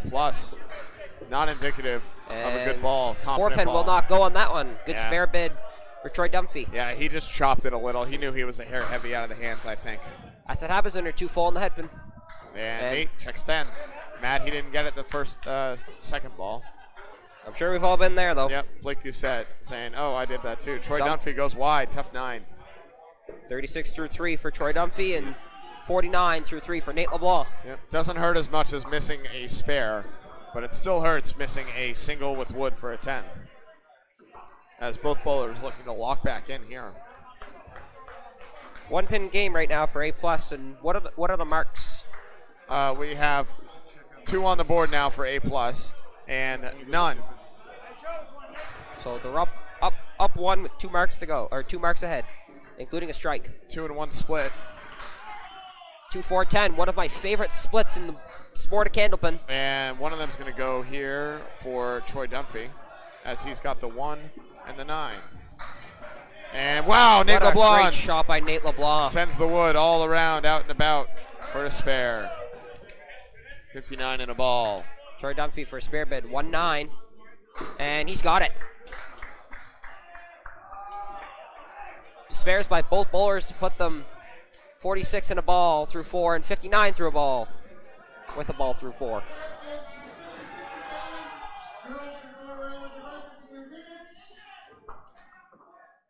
Chris Hollad on the left, Matt McPhee on the right. No bowler on a mark yet. That one's in the pocket for Matt McPhee, and he leaves a 6-pin. Uh-oh, it's a single for A+. And those are falling, and Single Chris for Hollett Birchill. has the kingpin up with a bunch of wood around it. I think he's safe with this wood, but it's hard to tell. McPhee for the spare, he got it. Hollett for his spare, and he's got his. 2 single pin pickups for our number 4 bowlers. All of a sudden, they're hitting singles now after missing a bunch in a row. 4 marks now again for A+, 2 for Birchill. as the lead is only 1 in favor of A+ now. We got a tight one early in this second But string. as of right now, the marks are 4-1. Ooh, setback lead for Matt McPhee. 7 on the field. 5-6-10, very tough shot. And we got 4 horsemen plus the 9-pin. 9-pin is up. That's a 5 fill for Chris Hollett. Put him at 31 through 3, and Matt McPhee 35 through 3. McPhee visualizing what he wants to do here. Gonna try to kick this off the wall, and only the 10-pin went. He actually didn't try to. He didn't even kick it off the wall. And a good bid by Chris Hollett, but 9-10 didn't go. Another bowler marking here. And And right in the hole for an 8-box for Matt McPhee.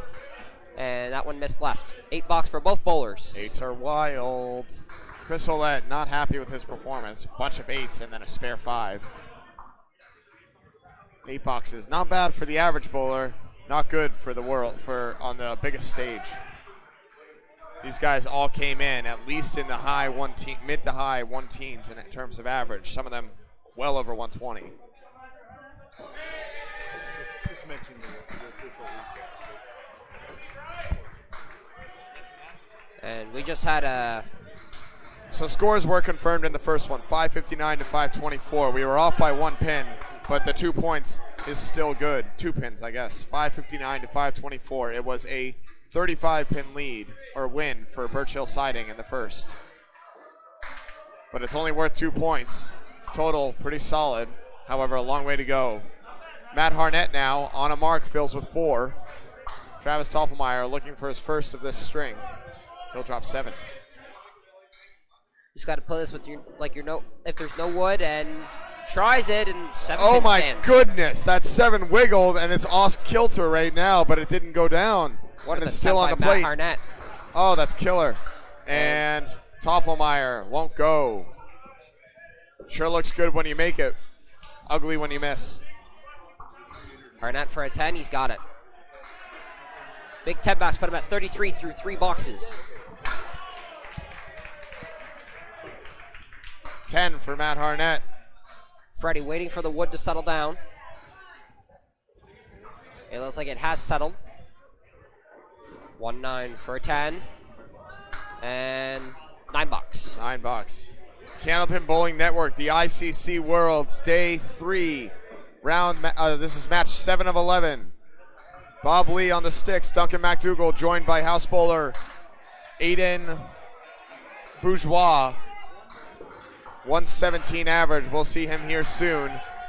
17 years young, helping out here, enjoying his time. 18 years young. Can drink here, not in the States yet. Funny little thing, isn't it? It's Matt Harnett chops out 2 on the first ball. We've already seen a half Worcester go, and a bundle of wood on this split here for Freddie Toffelmeyer. Harnett for a good spare bid. Gave it a go, and Common leave there off of that. Toffelmeyer spare, Good spare. first of the string for Freddie Toffelmeyer. 38 in the ball now through 4. And Harnett looking at the 5 and the 10. One would think he's going to just go for 1 pin. well, he's also waiting for that wood to stop settling down or stop moving. That is going to change the dynamic of the shot. It looks like it's falling out in front and proving a roadblock for this 5. He could sweep the 1 over on the far left. However, I do think he's just going to go for the 9 here. Oh, plays the wood beautifully. Fantastic 10 box by Scott Harnett. Matt Harnett. I had no read on that one. That was sick from Matt Harnett there. Wow, excellent.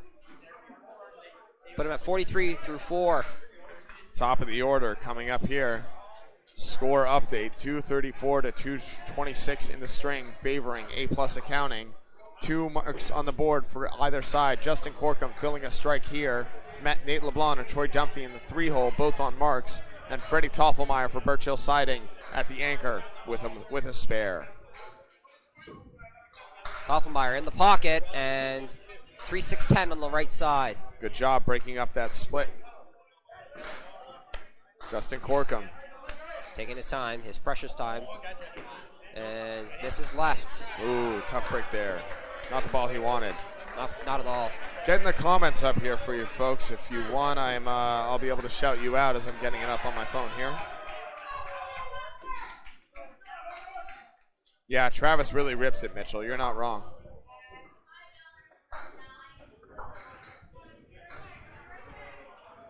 Toffelmeyer for a spare. He got it.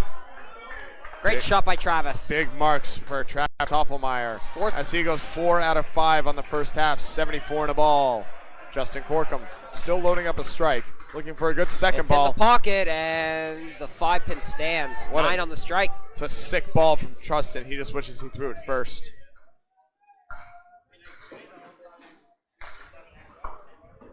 Thank you all, 91 of you for joining us so far as we are getting this day underway, the second match. And that's a 10 box for Justin Corcoran to put him at 55 through 5 boxes. Second string of the first of 3 matches here on Candlepin Bowling Network.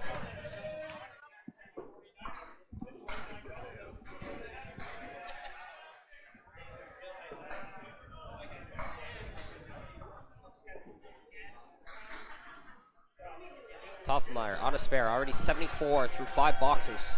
Plus this ball. Oh, and it's in the pocket. What a missile that was. I can't believe that split. He ripped that one. 7 on the fill. Drops 7 on it for an 81 half. Fantastic start by Travis Toffelmeyer in the second string. It's a pretty good half, Aiden. I don't know. Interesting wood on this, too. After Justin throws this, maybe we can zoom in, take a look at this wood here for Travis Toffelmeyer. Rockin', and it will not fall. At least a 3, 5, 6, 10. Bucket without the 9-pin. Transition. They can't see it.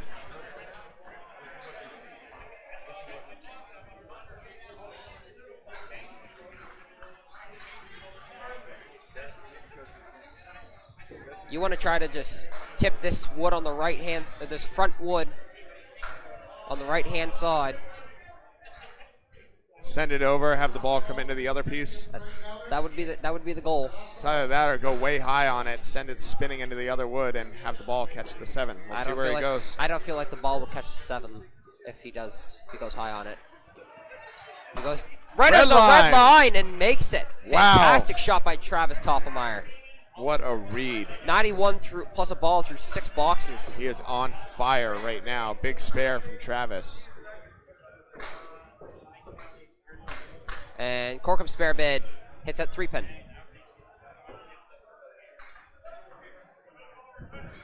Travis stays hot right here. He had a big finish, big 2 boxes on the end of his first, and he keeps it going now. Corkum only an 8. 63 through 6. And Travis single-handedly keeping Birchill Siding in this match right now. We have BJ Hamilton versus Blake Doucette right back up. Doucette off to 2 marks in his first 4 boxes. Hamilton looking for 1 as he hasn't had a marks his first box, and that one's right in the pocket. Tough break here. The wood's gonna fly over. Wonder if it'll take the 7. It will not. It's the 5-7. Doucette just a little full and leaves a 2-4-6. It's gonna be a beautiful shot if he cuts it over. Splits a bound here on lanes 1 and 2 once again. They did the decks on Sunday night and haven't touched them since. Things might be tightening up a little bit here. Tries to cap that wood, and not sure if that's what he wanted to do or not. But I do think he was going over there. He wasn't trying to cut it clean, but I don't think the cap is where he wanted to be. Blake can't cover. He only gets his 2. Not a bad ball, just not what he needed. And Hamilton settles for a 9 bucks, put him at 48 through 5. Couple of confident balls from BJ Hamilton. Blake Doucette also picking up his 10. Put him at 63. These guys have found their stroke. Now they just need to get it to break up here. 9-pin game right now, plus the marks, which are 2-2. 2-2 apiece. Oh no, 3 for Birchill. 3 for Birchill. Only 1 for A+ right now. Right, because I can't see. Yep. Justin Corkum resolved his strike. Nate LeBlanc, the low spare for A+. So a 9-pin lead. 9-pin lead marks are 3-1 for Birchill Siding. It's a falsity right now. Birchill's marks should put them back into control in this second string of 3. Doucette's definitely going to want a powerful first ball here. Stabilize the ship. A 63 half. Pretty solid. BJ Hamilton carves out 5. Got a bucket on the right side. That's right, Canadian bucket. Doucette. 4 horsemen left side. See if he can carry that tricky corner. He's got to be in that pocket, inside or out first, though. Worry about number 1. Worry about the object. Whoa! Takes out the diamond and leaves the 10-pin. What a pitch. No luck for BJ Hamilton. Doucette for his spare bed. 2 full on the head pin. Pow! Right in the kisser.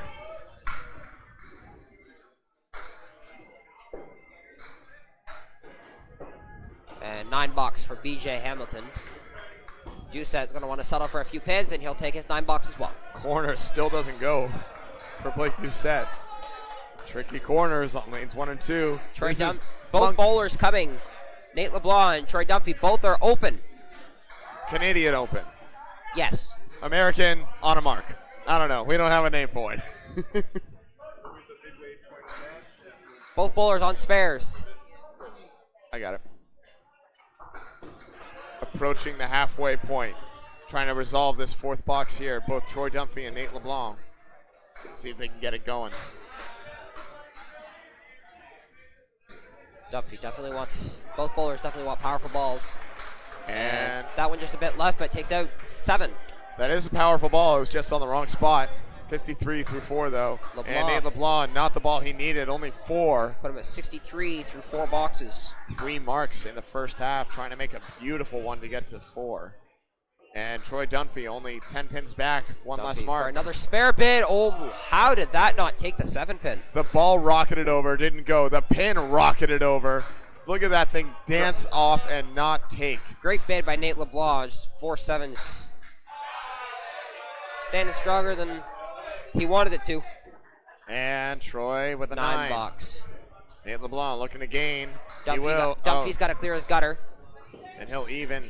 Halfway point in this match, 846 to 809 in favor of Birchill Sidings in terms of total. They took the first 2 points, and they are down 6 in this game. Marks are 2-0 in favor of Birchill, looking to have the virtual lead right now with those fills.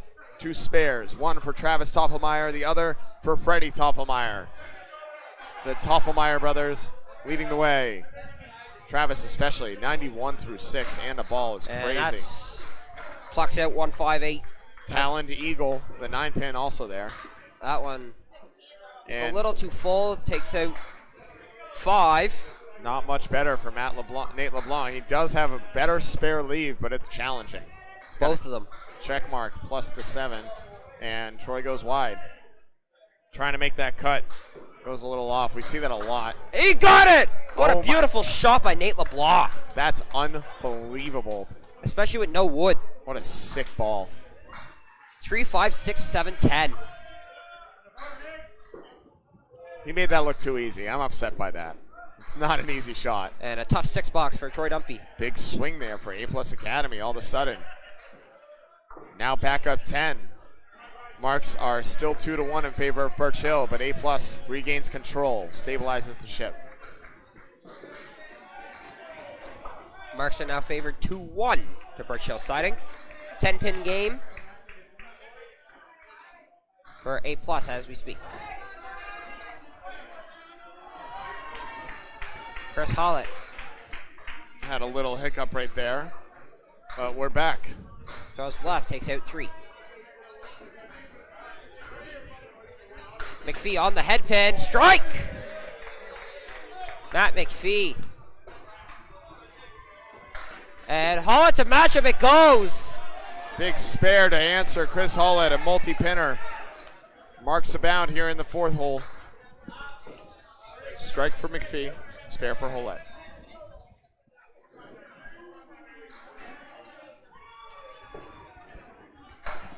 So both bowlers trying to fill in style to close out their half. And that is a 6 fill for Chris Hollett. Off the head pin, Matt McPhee McPhee. for a double, and he's way too full. He threw that same ball as the last one, and He snapped it and it's just chunked through instead. completely different outcome. Amazing how this game works like that. Pin's Well- going to need to be checked for Chris Hollett as he gets 6 on the fill. What I need to ask here is with McPhee's ball, he's got the 3, 4, 6, 7, 8. Do you hit that wood and take 3 to take a safe 8 on your spare, or do you go for a split here? You go for the split. A good ball takes at least 2, and it's pretty easy to get at least 3 out of this and cover the 8 pin, for being honest. And you give yourself a good shot to get even more, and marks are huge as far as they go. I think if it was later in the match and they were looking for pins to stabilize, he would go for the 3. But here in this early stage, throwing a good ball, Matt McPhee's probably going to try and cut 2 into 3. He goes for it, and that's That's what you get sometimes. Off his object, only 6 on the fill for McPhee. 16 box. Gives him 59 at the half. 8 box for Chris Hollett.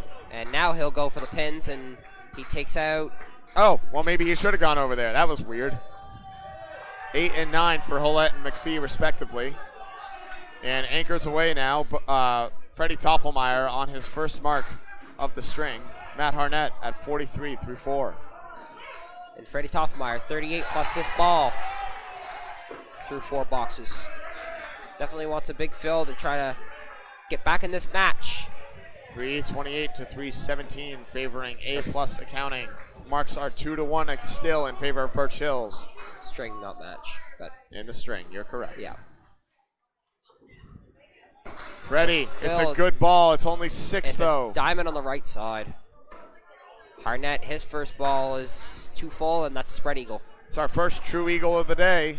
$25 if he makes it clean from Candlepin Bowling Network. Thank you for 5,000 subscribers and counting. And a great bid by Freddie, and the wood not going to carry over. Somehow, some way. Harnett, dances. oh, he did not miss that by much.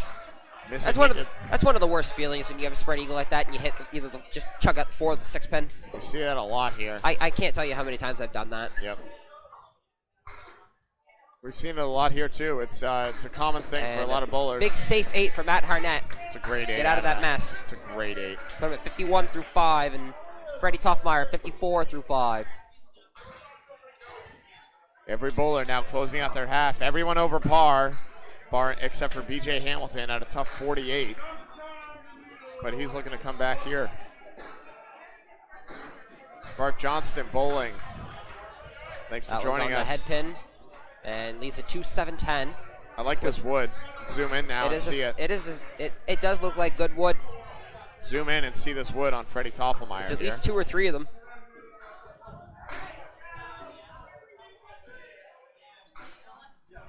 I believe it's just 2 wood. He's going to try to cut it over, and Oh, the wood denies him as it skies away. I think he wanted to be a little bit more full to stop that action. Harnett for spare bid, and he'll leave the 6-7. Chunks out 2.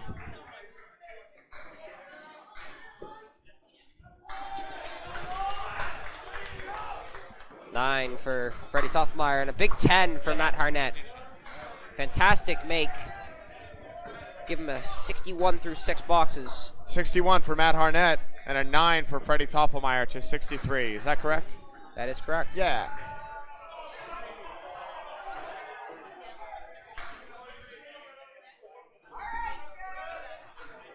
$20 boxes to go. Thanks for keeping us on pace, Aiden. Oh, you're welcome. Appreciate having that third set of eyes. Very helpful. Doing a great job up here, too. First time commentating, especially with this is the ESPN of Candlepin Bowling, Candlepin Bowling Network. This is the alternate broadcast. Had some unbelievable matches over here. This is the left-hand side. Match 7 of 11. Birchill Siding and A+ Accounting locked in a good one here. And that ball's in the pocket for Travis, and he'll take out 5 for another spare fill to put him at 96 through 6 boxes. Travis is absolutely dialed in right now. I know it's only 5, but that was a really nice headpin hit. Justin Corkum off the object again. The 1-7 left for a 10 box. Travis Toffelmeyer trying to make a tough one here Trying to for put him another back. mark and another 3 in a row. Not as many arm swings as Corkum. He sure takes his time though. pacing himself. Drives it just by. missed. You couldn't fit a piece of paper between the pin and the ball there, Aiden. He just got by that one. Throwing a confident ball right now. See if he can keep it going. Corkum, nice Big 10. 10. Made the 1-7 with a couple of wood. And $7 for Travis. That one got away. Justin Corkum coming in to sub the string. He's got a 120 average so far. Meanwhile, Travis Toffelmeyer at a 119, trying to get to 120. Well on pace right now to bring that average up a pin. He had a 126 start, and he's at 103 now through 7. Corkum, meanwhile, struggling, only 73 through 7. Struggling by his standards, I should say. Couple marks can change that. That's a good head pin, a hair light, and it's a diamond 2. Now I say diamond 2, Aiden. That means that it's the 2 pin in front of this diamond. So if the diamond's on the right-hand side, you say diamond 3. Diamond 3, that's correct. And if it's somehow in the middle, it's the diamond 1. Whoa, Big Travis! Big ball by Travis. Electric release Six-pin right standing. there. Unbelievable. He's definitely going to want that wood to shoo away here. And Looks like it will. It might stick around, but I don't think so. I think it's going to stay over on in the middle of the deck, if not on the left side. Not in the gutter. Gutters are flat here. Rarely do they keep pins. Corkum for trying to spare make a bid. good one. Just goes wide. That's exactly what I do every time I have a diamond. Oh, yeah. It's either that or I take out the middle. Yep. Toffelmeyer shoring up this 6-pin. This would be a big one to keep it stay hot. Toffelmeyer, no! Ball almost came back, and the ball will head right into the gutter. Toffelmeyer can't believe that he missed that. Yeah, wants that one back. I can't believe it either, the way he's been throwing it. And a big $10 by Justin Corkum. That's Candlepin bowling for you. And $10 for Travis. Put him at 113 through 8. And 83 for Justin Corkum. 2-hole now. BJ Hamilton and Blake Doucette back up.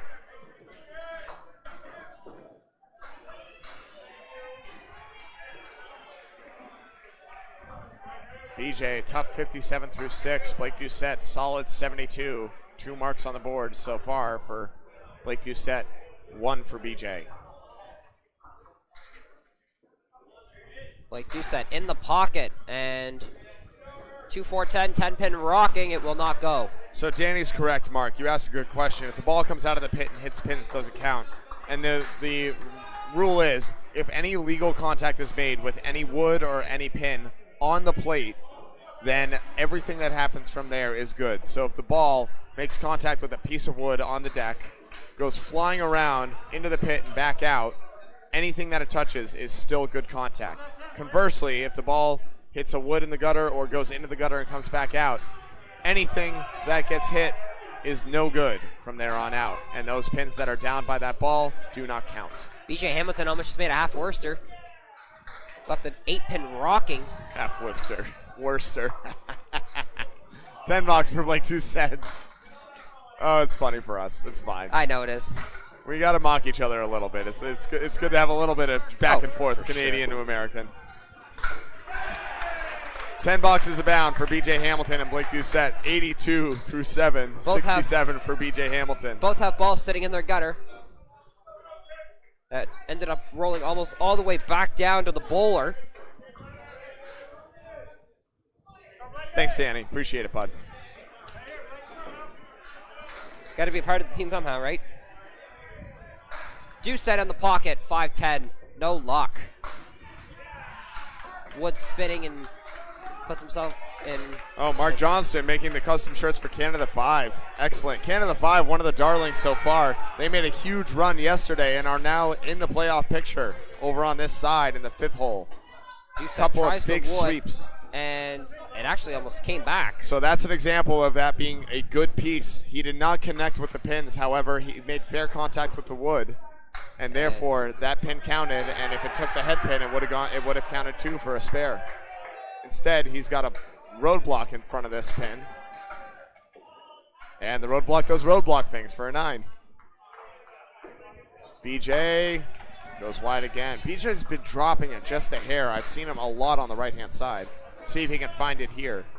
She's trying to lock back in. Troy Dunphy, meanwhile, 68 through 6. Nate LeBlanc doing great things coming back in for his team after being subbed out in the first. He's at 82 in a ball.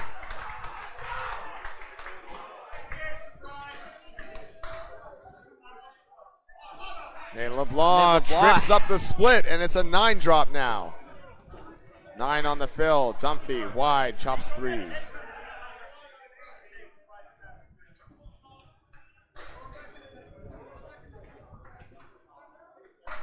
Big spare by Nate LeBlanc. Excellent. Just dropping a 9 on the last one, put him at 101 with the ball through 7 boxes. Mitchell, yes, anything that is not in the gutters is considered legal wood. Now, if the ball missed everything, hit the curtain without hitting any single piece, and then came back, that's no good.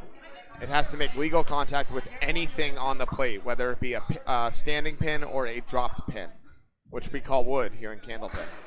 Troy Dunphy with a 10. Wood, deadwood, whatever you want to call it. Yep.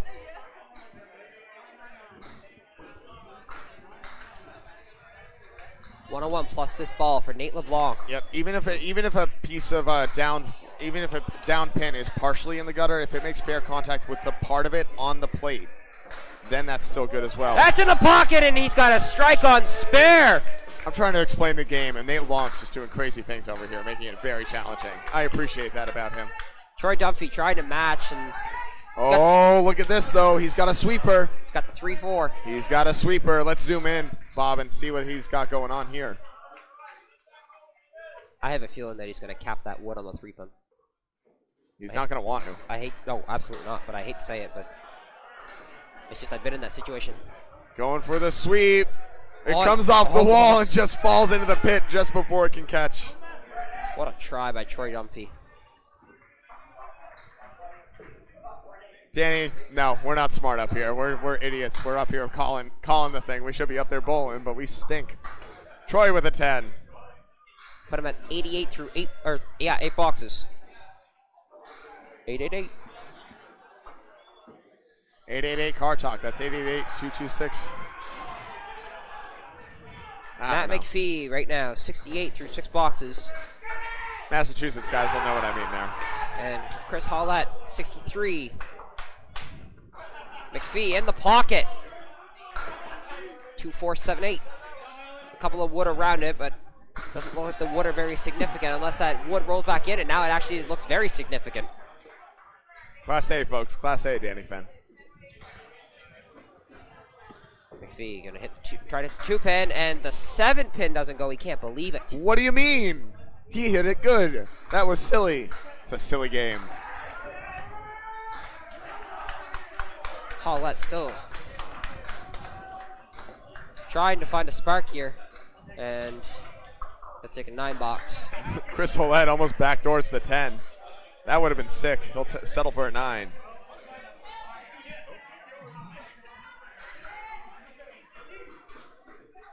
XL doing dastardly things. But here we are, 78 and 72 for McPhee and Hollett respectively. That one just a bit too full. 3-4-6-7. It's a good ball, just not enough. That one in the pocket for Chris Hollett. That's a better ball. Oh, there's tough wood on this though. That's killer. Let's take a look at these, Bob. The 5, 9, 10, all the wood pushing away. That middle wood against the 5-pin. Yep. You want to try to hit it high on that wood. High on the wood in the middle. Yeah. Is what Aiden's saying. Matt McPhee tries to cut, only takes 2. It's always pretty when you see people make those 2-2 splits or 2-1 splits with no wood. They're so pretty to watch. It makes you feel like you're in like PBA. Yeah, seriously. That's the goal with Candlepin Bowling Network. We're trying to bring the most professional broadcast we can with the tools we have to the audience at home. Candlepin Bowling, a niche, local, regional sport here in Massachusetts, New Hampshire, Maine, New Brunswick, and Nova Scotia. Is there any on Prince Edward Island? I think so, yes. There is on Prince Edward Island? I think it's just 3 provinces and 3 states. There we go. Whoa! And it goes. Beautiful read by Aiden and a great shot and conversion by Chris Hollett. 82 in a ball now. Matt McPhee pins out for a 10. Big 10 box there. Put him at 88 through 8. Sounds like it's getting pretty crazy in the match next door. 10 for McPhee, yes. One alley in Vermont, you're right, Danny. One also in New York, I believe, and one in Ohio. Really? Yes. Oh, I didn't know that at all. There's, I believe, 2 lanes in Ohio. There's a private alley in Alabama, too. Private alley in Alabama, Bob Lee says. I just found out that apparently about an hour away from here, in a place called Oramucto, That's quite the name. All right, it's a there's mouthful. actually a 5-pin bowling alley there. There is. I didn't Very know cool. that. Anchors away here, and wow, Matt Harnett did everything but make it as he drives 4 back, leaves the 6-pin. Whoa! Freddie Toppelmeyer, I don't know if he was aiming there, but it went regardless. Picks up a nice 2-in-1 split, driving the wood. And a 10 box for Matt Harnett. Put him at 71 through 7 boxes. Freddie Toffmeyer, 73 plus this ball. Yeah.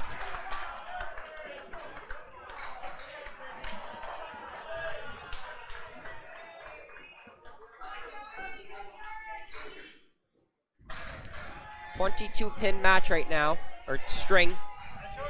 21-pin match. Yep, A+ in control of this one. Couple of marks on the board for Birchill Siding to 1 for A+. And Freddie escapes with 6 on the fill. Tough ball chopped through, but kept mixing. Matt Harnett looking at the 2-6-7. 6-7. You guys have that meme up here? Unfortunately. And he got it! What a beautiful shot by Matt Harnett. Oh my goodness, Matt Harnett. Beautiful conversion there. And Toffmeyer misses right. Big swing in A+ accounting's favor. They're trying to chip in into total here. Matt Harnett through the first 2 days rocking a 120 average. He's on pace for that again. And he's on 211 and pace a ball so far with 2 to go. Well, the 130 in his first string. And we're right back at the top of the order for the last 10 boxes of string number 2 in match 7. Travis Toffelmeyer, the bright spot for Birchill Siding. He's at 113 through 8, looking for a 140, even a 150 with a couple of marks here.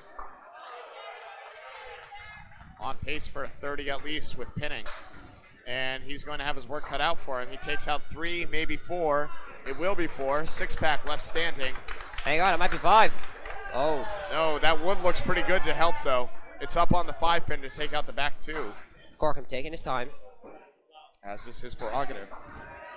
Hey, whatever floats your boat, right? Whatever. Every bowler bowls differently. As they say in Canada, whatever floats your boot. Justin Corkum with the triangle 2 and the 7-pin. Triangle 3. Yeah, triangle 3, get it right. I'm trying to make fun of you. I'm sorry.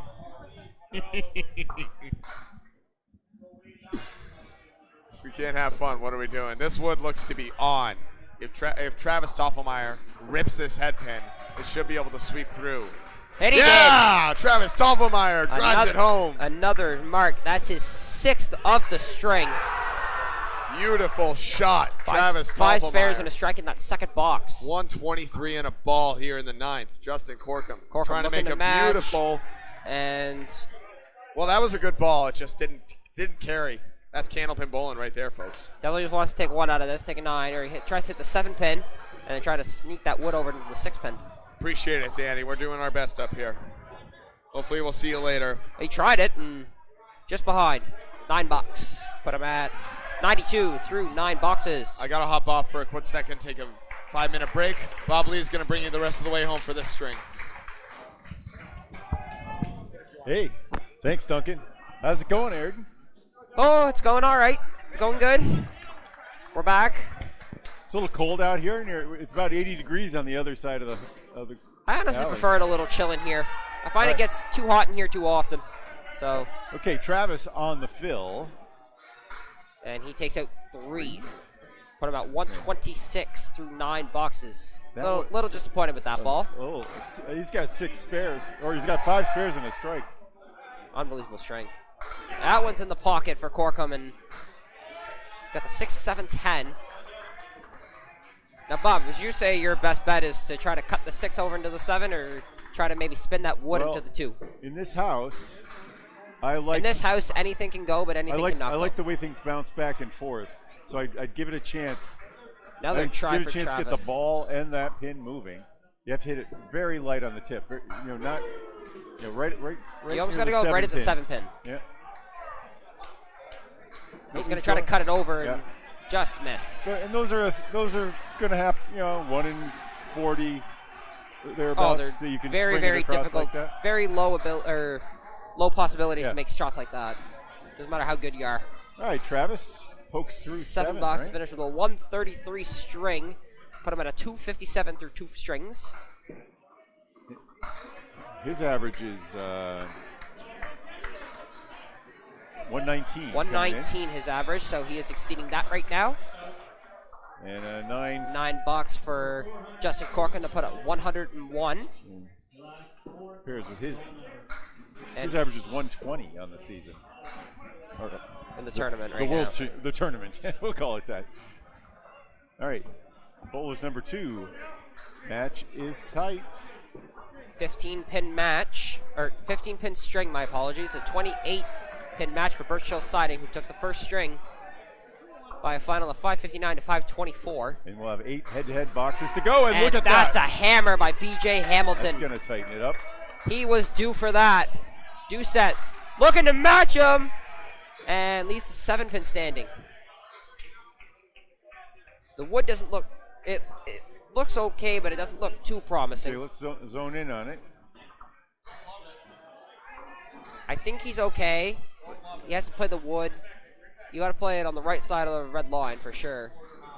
And yeah. Yo. Oh, the red ball line came got back. lucky. The cat came back. Wow.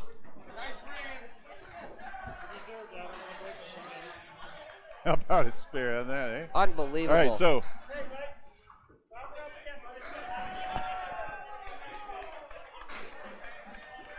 that helps him. That helps A+ for sure. Try to maintain their lead. yeah, Hamilton for the double, and we got a spread eagle. okay, it's a pure one, so $25. Candlepin Bowling Network can go if he makes it. Doucette on asperity, 101 plus a ball, plus this ball in the 9th box. It looks great, and leaves the 4-9. It's an 8 fill. It's going to be hard for BJ to keep up with that with his spread eagle configuration. He's going to have to take out a wing. And takes out 1.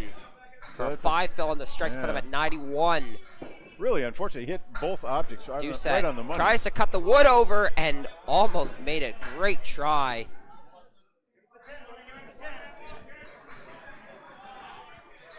Hamilton wants an out, and he'll take Look at that, 9. a fancy 9. Makes the golden gate out of that. He needed that to Finished get with to 100. Finished that with 100, and Blake Doucette. He's at a 108 average on the season. And Blake, what did Blake finish with? He had an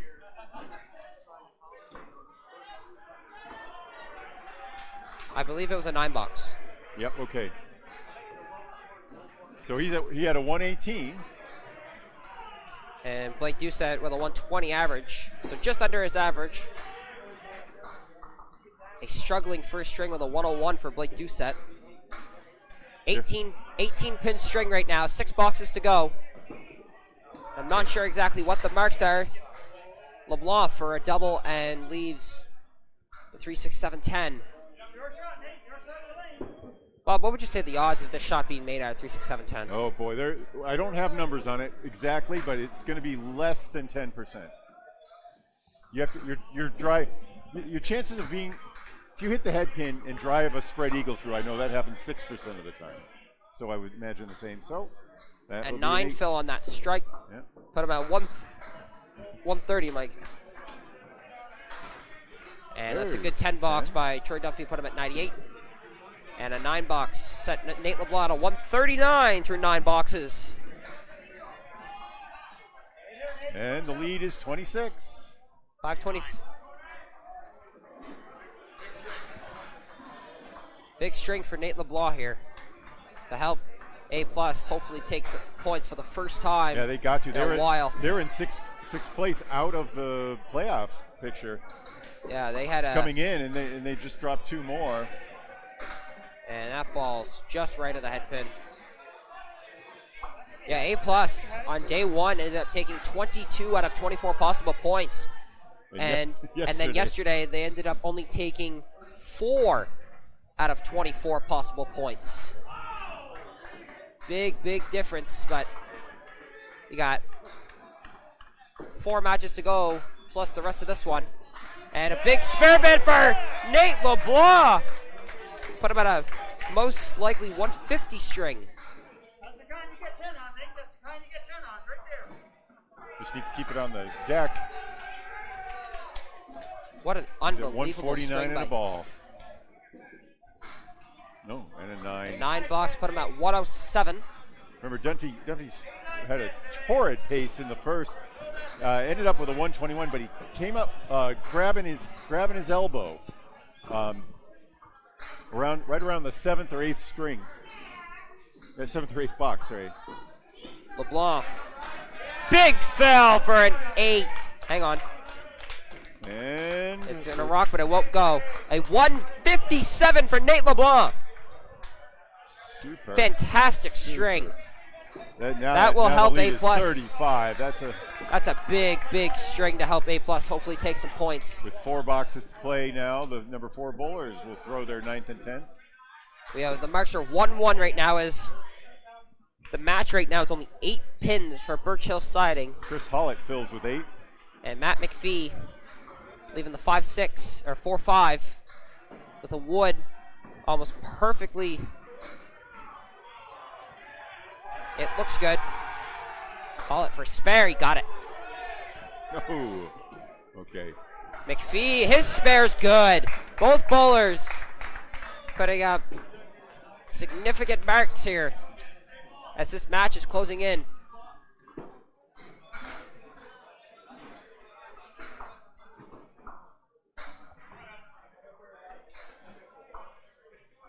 Hollett on his spare bid.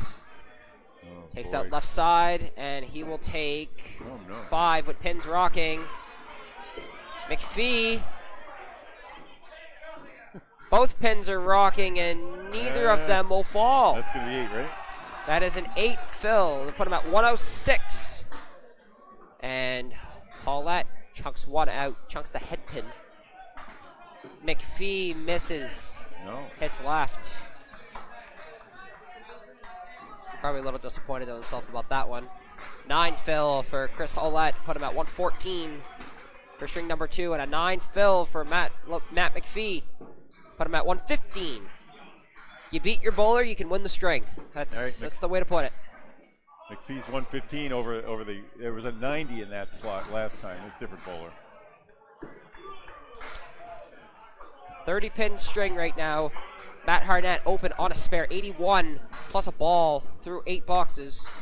And a big ball by Freddie Toffenmeyer, leaving just a 7 pin for a spare leave. Spare fill for Harnett. Harnett on the spare fill, and he takes 5. Put him at 86.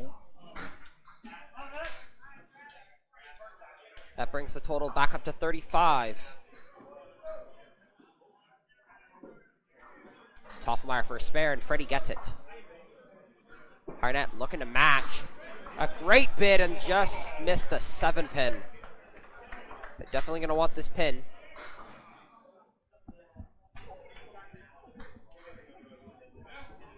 And he gets a 9 box. All right, after the 130 in string 1, Harnett at 95, but they're not going to need him here. We can award. As of right now, it's 34 pins minus what Freddie throws on this first ball. We can award A+ there 2 points right now. And that will do it for string 2 as the points will be evened out at 2-2. And Harnett, you're going to just climb up in the total right now. A 5 on that fill to put him at 103 through 9 boxes. Chance. And takes out 610. Harnett for a spare, and he takes out the 5 pin. That'll put him in the 1-0s. They're 104, 105, and that's an 8 box for Freddie Toffenmeyer to put him in a 111. And 10. Matt Harnett with a 10 for a 105, put him at 235 through 2 boxes. Okay. And A plus winning that string by a total of 596 to 565. Do you want to take one off? Points are 2-2 right now, and the 12-pin total going into the string number 3 of match 7.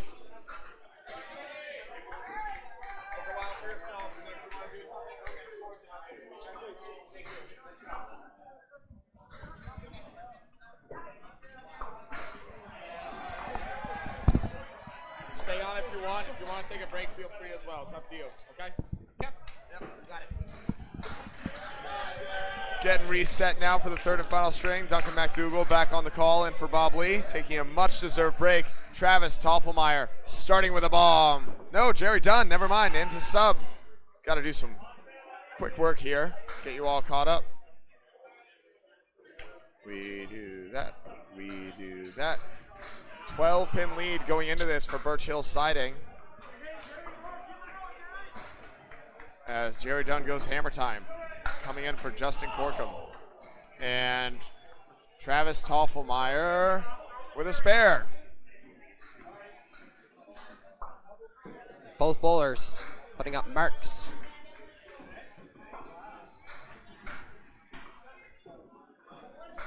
All right. Where are we? What's happening? Jerry, still waiting. Very good. Still Give me waiting. time. I need time. Just like 30 more seconds. Hey, we're here. That was a quick 30 seconds. And we're back. And Time is chance for a relative. double strike and leaves the 1-3-6-7. Travis, that's a Travis good ball. Ooh! on the spare fill takes 7. Can't believe that missed. That looked great out of the hand. He must have just yanked it. Still a good fill off the head. 1-7-8. I like this wood. For both of them. Done on a strike. Takes 9. It goes!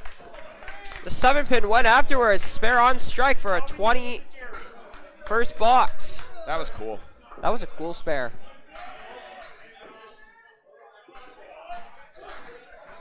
Travis looking to answer here with a mark of Looking his to go own. back-to-back marks as well. And the 7-pin just doesn't go. Unbelievable. That's brutal.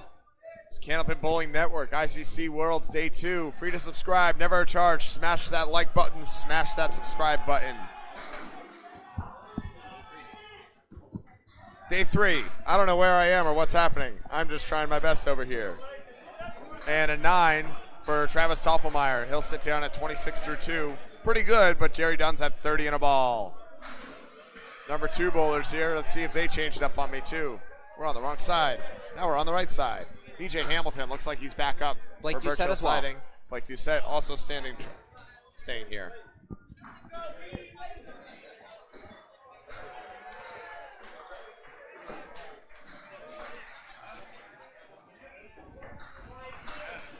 And 1-2 pocket shot for Blake Doucette.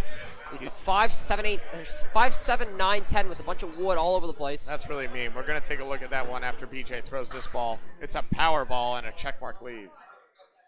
So that one you call the check mark. Yes, we do. I like Looks that. like check it off the list. Yeah, I What do like you call that here? Whoa! What an unbelievable shot by Blake Doucette. I call that a pretty spare, no matter where you are. Hamilton and Mash, he hits at the 6-pin. Do you guys have a name for that one up here? Not that I've ever heard of. All right. I- Now I- you do. It's the check mark. Today and yesterday, since you told me of what the bucket was, I've just been calling it the bucket without the 8-pin or the 9-pin. So, There you go. but I like the check mark. I like Calling that. it. You can call it an empty bucket as well. It's not full with the back pin. Empty bucket. Yeah, I like that. Check Through mark. the hole for what I believe to be a 7. Yes, I Sure looks believe like you it. are correct. We'll confirm that. We have the technology. Whoa! And a strike on spare for Blake Doucette. Hey, They're that's how going you, strike, spare, strike, spare, spare, strike for the first 4 bowlers. And to confirm, it is indeed a 7 in that first box Thank you, sir. for BJ Hamilton. BJ can't convert the 1-2-7 left standing. And he got it. Great 10 there, BJ Hamilton. Tough 17 through 2 though, especially when A+ accounting won't stop marking. Can't stop, won't stop. I think they have that. They have that as a spare. Oh, cool. They have that as a spare. What do I know? LeBlanc back on the head pin, leaves the 4-6-7 with a wood on the a wood coming out in front of the 4-7 and a wood behind the 6 pin. Troy Dunphy, 4 horsemen right side plus the 7 pin. God, I've seen this sleeve just so many times here. It's crazy.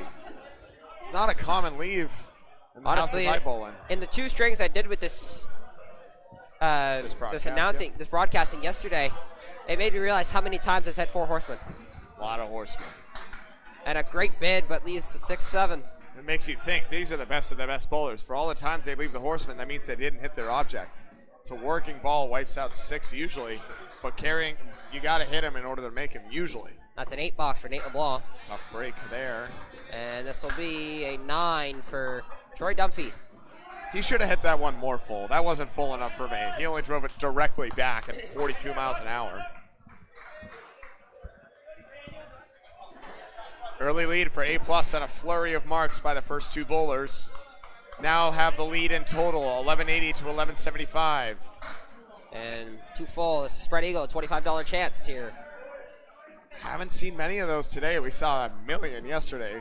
There's still a lot of bowling left. Troy Dunphy, that powerful ball breaks up the split. He's got a 2-4 left. Have you had anyone make the Spread Eagle yet? We have seen it on the side of the alternate broadcast. Keith Beaupre made one. However, because it was not on the featured lanes, it did not count for $25. So no $25 yet. Not yet. Still a lot of bowling left to be had. Nate LeBlanc, Hits at we've 6 seen a pin. lot of people pluck out the 6 or the 4 as well. Ooh. And Troy goes way wide. That was uncharacteristic. And drops it again. This time off the lanes. Uh-oh. Interesting. Bowler's going to pretend they're Wii Sports now. Yeah. Da-na-na-na-na-na. Jumping back when the ball's thrown backwards. Aw. A 7 box for Nate LeBlanc. Put him at 15 through 2 boxes. And, Oh, and he made the 10 on that one. And he... Millennials will know what I'm talking about with those noises. If we're not having fun, what's the point? Matt McPhee back up in the 4-hole. Chris Hollett joining him. Matt McPhee came into subs, so that 205 is not representative of his bowling, but rather the 4-hole itself for A+. Chris Hollett with a true 211. 2-pin lead for A+ here in total. 2 marks to 1 in their favor as we are still starting this third and final string. And both bowlers in the pocket, and Oh, look at that 10-pin wiggle. 10 Won't pins fall for wiggling, Chris and Hollett. it will not go. Matt McPhee with a naked 7. We're going to scan in on 10. this. 10-pin, thank you. Matt McPhee, he's got a pretty easy shot here. Still goes wide. Singles proving a little tricky for A+. There might be a fatigue factor here as we're in day 3. You want to just try to hit like this world right as tournament. low as you can. Whoa! He went as low as he could. It didn't go initially, but the pin came back and around and clobbered the 10 from behind. Spare And 10 for for Chris Matt Hollett. McPhee. Crazy stuff here. I guess I wouldn't have made that if I would have shot it how I was wanting to. We'll never know, but it went regardless. The best way to hit it is the way it goes down, is what I like to say. That's 100% right. I don't think he was playing it that way. No one would in their right mind, but that was awesome nonetheless, and he'll take it. You hit your objects, good things happen. McPhee just left of the head pin is 4 horsemen. Missed his object. It's still a good thing here, as this wood is really nicely covering. And Chris Hollett, that's 6, another. 7, 10, but that wood looks pretty promising on the 6 pin. I call that juicy right there. Juicy. Yeah, we're gonna zoom in on that one too. You guys have the term Golden Gate down in the States? We do not. What is that? Like the 4, it'd be like the 4 and the like the 2 and like the 4-7 and then the 6-10. Oh, we call that the Nixon for putting up the peace signs. We also call it the banana split. Okay. The Golden Gate I like though. I'll start using that one. That's a great term. McPhee could not convert on the 2. He will collect the 3. He will collect the 10, and it wasn't there for Chris Hollett as he'll get a 9. Put him at 26 through 2 boxes. Matt McPhee. Put him at Matt McPhee at 20 even. 20 even. Have you ever seen a 100 no mark? No, I have not. I've seen a 98 no mark. That's the closest I've been. That's my highest as well, 98. I haven't hit it, but I've seen it. My highest no mark, I think, is a 96. Matt Harnett rockets 9. Wood almost came back, knocked down the 4-pin. Yep, I've only heard of one 100 no mark in my life. I don't know if I've ever heard of one. I don't think we've ever had one in this house. I think we've had a 99 in this house once. Sure. That's still phenomenal. Probably like 30-something years ago. 9-pin drop for both. Tough wood for Freddie Toffelmeyer. Matt Harnett showing us how it's done, picking up the mark. Travis won't go. The wood denies him. Roadblock City Roadblock on lane City. 1. And 9. Even I knew that one as soon as he let go of it. Yeah. Not all wood is created equal. Oh, yeah. Not all 9 drops created equal either. He might have thought that the headpin was back on the lane. Yeah. It happens. He's practicing a strike ball for this box. That's what I like to say when my teammates go wide like And- that. Oh, no. Tough 2-fill for Matt Harnett. Can't capitalize. And Freddie Toffelmeyer, all that practice on a strike ball didn't do him any good as he's on the 3-pin. Matt Harnett trying to make a pretty one. We've already seen a half Worcester conversion from Travis Toffelmeyer in that second string where he went bananas for a 133. And Matt Harnett do the same. It's a good ball, a hair heavy. Chops out 5 more. Freddie Toffelmeyer. And the 8-pin just doesn't go. See, I Freddie- was wondering if the 8-pin was up or not. I think it moved off center just a hair, and it denies him there as it barely wiggles. 1-pin match lead for Birchill Siding right now. 11 Anyone's game, 6 points to be had, Absolutely. 9 boxes abound for these anchor bowlers. Back to the top we go. Travis Toffelmeyer and Jerry Dunn firing away. Jerry Dunn with 2 marks in the first 2, a spare and a strike, filling again here. Travis Toffelmeyer, 26 through 2. Great in his own right. He's having a day. He's at 283 through 22 completed boxes. Back on the head pin. Now what a rocket that is. Somehow, some way, the 7, 9, and 10 are left standing. Now it looks like good wood, but there's 2 pieces behind that one in the middle that might prove tricky or helpful.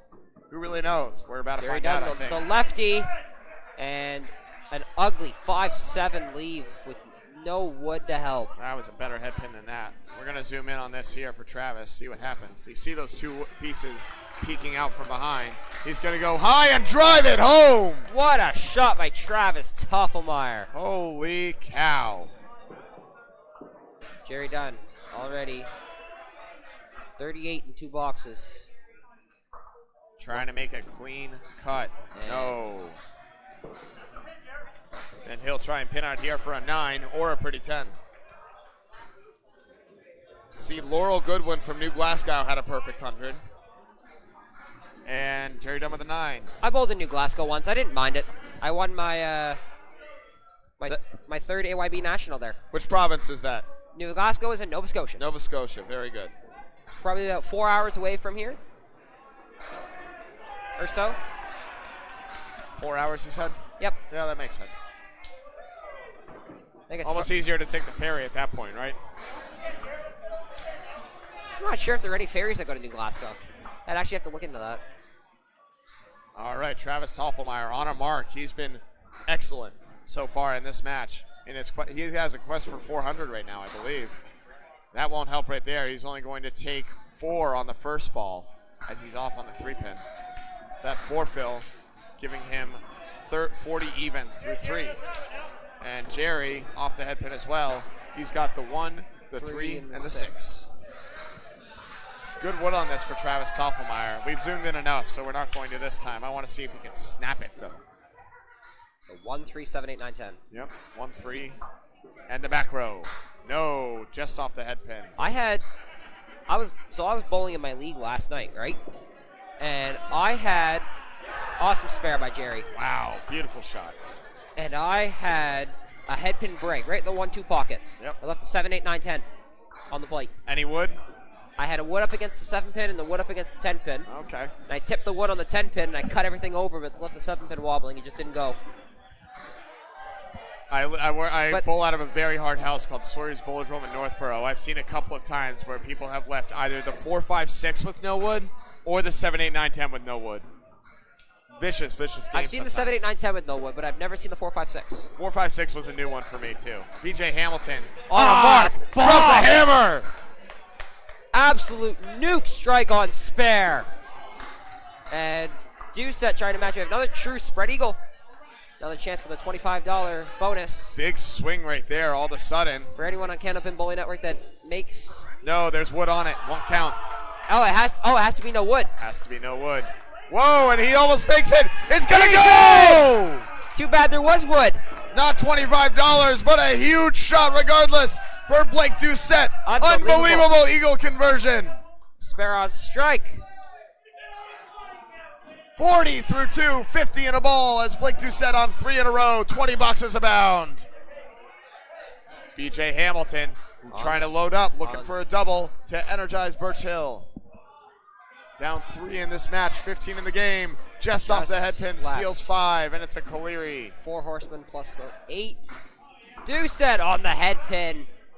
And leaves the 3, 6, 10. It's a 7 fill on his next one. Put him at 57 through 3 boxes. What an unbelievable start by Blake Doucette. He had a monster game last one going. Oh no, that was Nate LeBlanc. That was Nate LeBlanc who had the 157. Blake had a 118. What a bid from BJ Hamilton. He'll take a 9 fill. A respectable start in his own right. Blake Doucette. For a spare. He got it! What an unbelievable start by Blake Doucette. 4 in a row, 67 through 4 Plus a with ball. the ball in hand. And a big 10 box by BJ Hamilton to put him at 56 through 4. Trying to stabilize the ship, but A+ making a run right now. They're up 1 in the match, 2 balls in hand. Birchill Siding, no marks on the board currently. Troy Dunphy and Nate LeBlanc. Nate LeBlanc coming off a blistering 157 game. Only 15 through 2 thus far. Plenty of time to go, but starting now would certainly help. Troy Dunphy, he's been a little off recently. He's got a 6-pack on the right-hand side now. There's a big ball by Nate LeBlanc, but another 5-7 lead for A+. I think that's the 3rd one in this set of boxes already. Come on, cozy up, cozy up. And Nate LeBlanc has a sweeper now on this 5-pin. I think that's the 3rd one in this string already. This one can go, though, nicely. Whoa, Troy Dunphy makes an outstanding bid on that. It won't go. Nate LeBlanc trying to sweep, plucks instead. Not where he was aiming. Can almost guarantee that. That wood was juicy. Still is, but now he's going for the pin. Although it would be a really good bid to go for the wood. Let's see if it was there. Troy denied by that wood. He'll settle for a 9. And Nate LeBlanc settles for a 10 to make it a 2-pin match. 14 pins in the string. A+ looking for 6 points. Birchill looking for 6 as well. This is a big string for both of them to try and climb back into the playoff picture. A+ on the outside looking at the 6. Birchill sliding away at the 9. Trying to get back to a 500 record with this string. That might be old. Very. At least their records are up here. Oh. Big 9 drop, Nate LeBlanc. Troy Dunphy. 1, 2, 6, 7, 8, 9, 10. Some wood to take out the 7, but he's got a really tricky one right here. Troy off the head pin. Nate LeBlanc. Wood maybe covering, maybe hurting. He drives it home off the wall. Nate LeBlanc, a big spare. But he breaks the ice after that fulfilling 157 string, his 2nd string. Only 25 through 3. Now he's on the board at 35 in a ball. And he had somebody come in from the 1st string, didn't he? He did indeed. Wasn't it McPhee that came in for him? It was. It's Matt McPhee.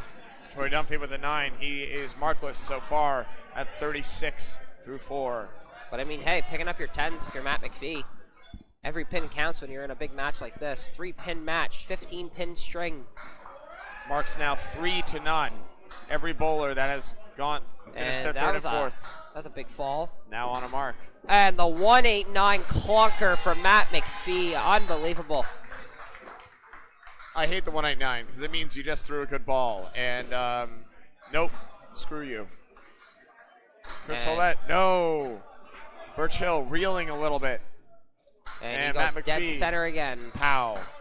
This won't count for 25 for a 10. Sorry to say. Chris Hollett hits no objects and still gets a 10 as the wood spins around. Matt McPhee's hit 2 objects, technically. No, he missed it. He wasn't going for the 5. Almost promised you. Tough 6 right there. Matt McPhee breaks up his perfect string. Yeah, but he hit the center twice. I don't think he was aiming for the center the second Oh, no. time. Oh, for... Nope, nobody would. No. No one Nobody looks at the leave and says, oh, the 5 pin's going to mix. Yeah.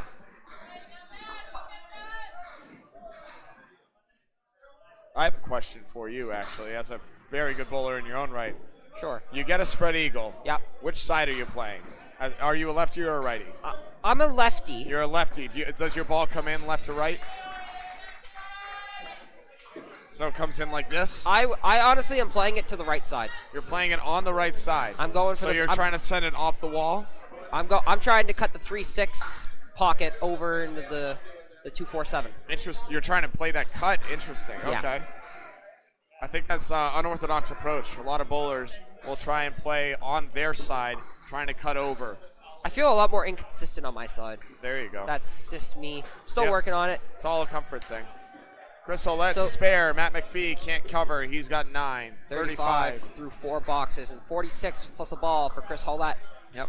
And Birchill has the lead So now. The house I was bowling in last night, synthetic lanes. Synthetic. Yeah, which I hate because I have a ball that spins.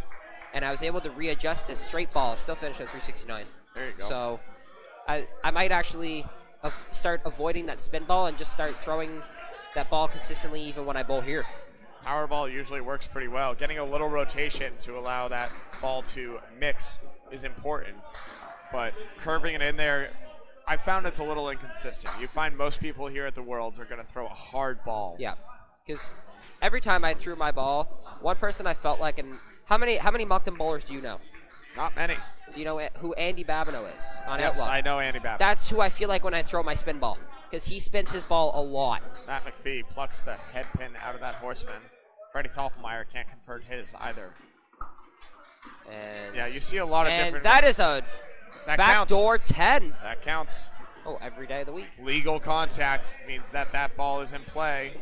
And Freddie Toffenmeyer steals 10. 30 through 3 for Matt Harnett and 28 through 3 for Freddie Toffenmeyer. Wall- 9-pin string.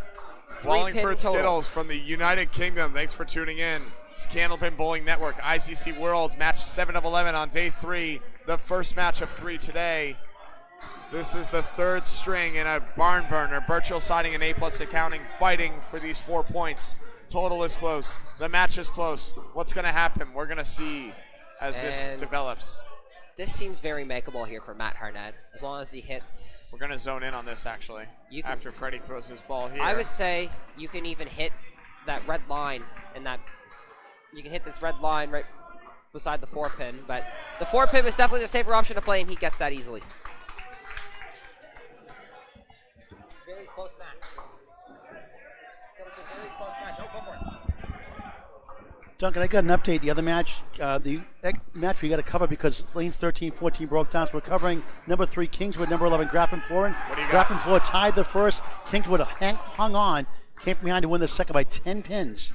3 points to 1 for number 3 Kingswood over Grafton Flooring going to the final string. So 4 points on the board in a big way for you as well on your last string.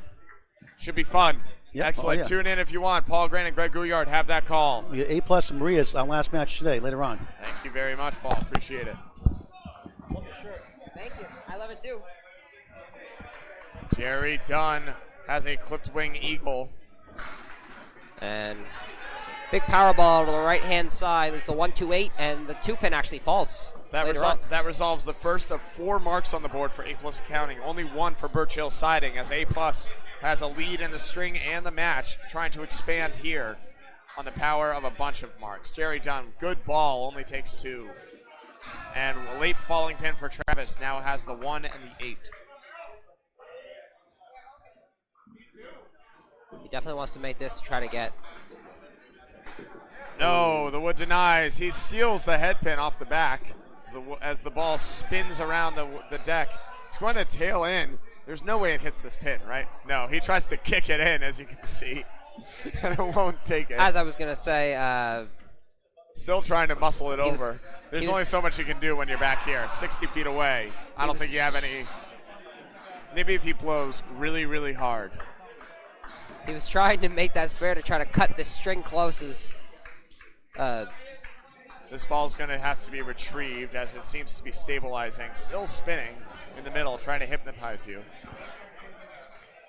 You're getting sleepy.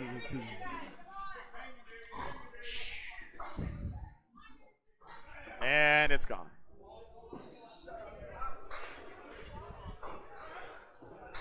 Oh, there was a pin as well that he took out that appeared to be out of play. I didn't even notice a pin out of play, to be honest. Jerry Dunn looking for a 10. He'll take Takes 9. a 9 box, put him at 71 through 5 boxes. Great start by Jerry Dunn as he comes in. And Travis Toffmeyer at a 58.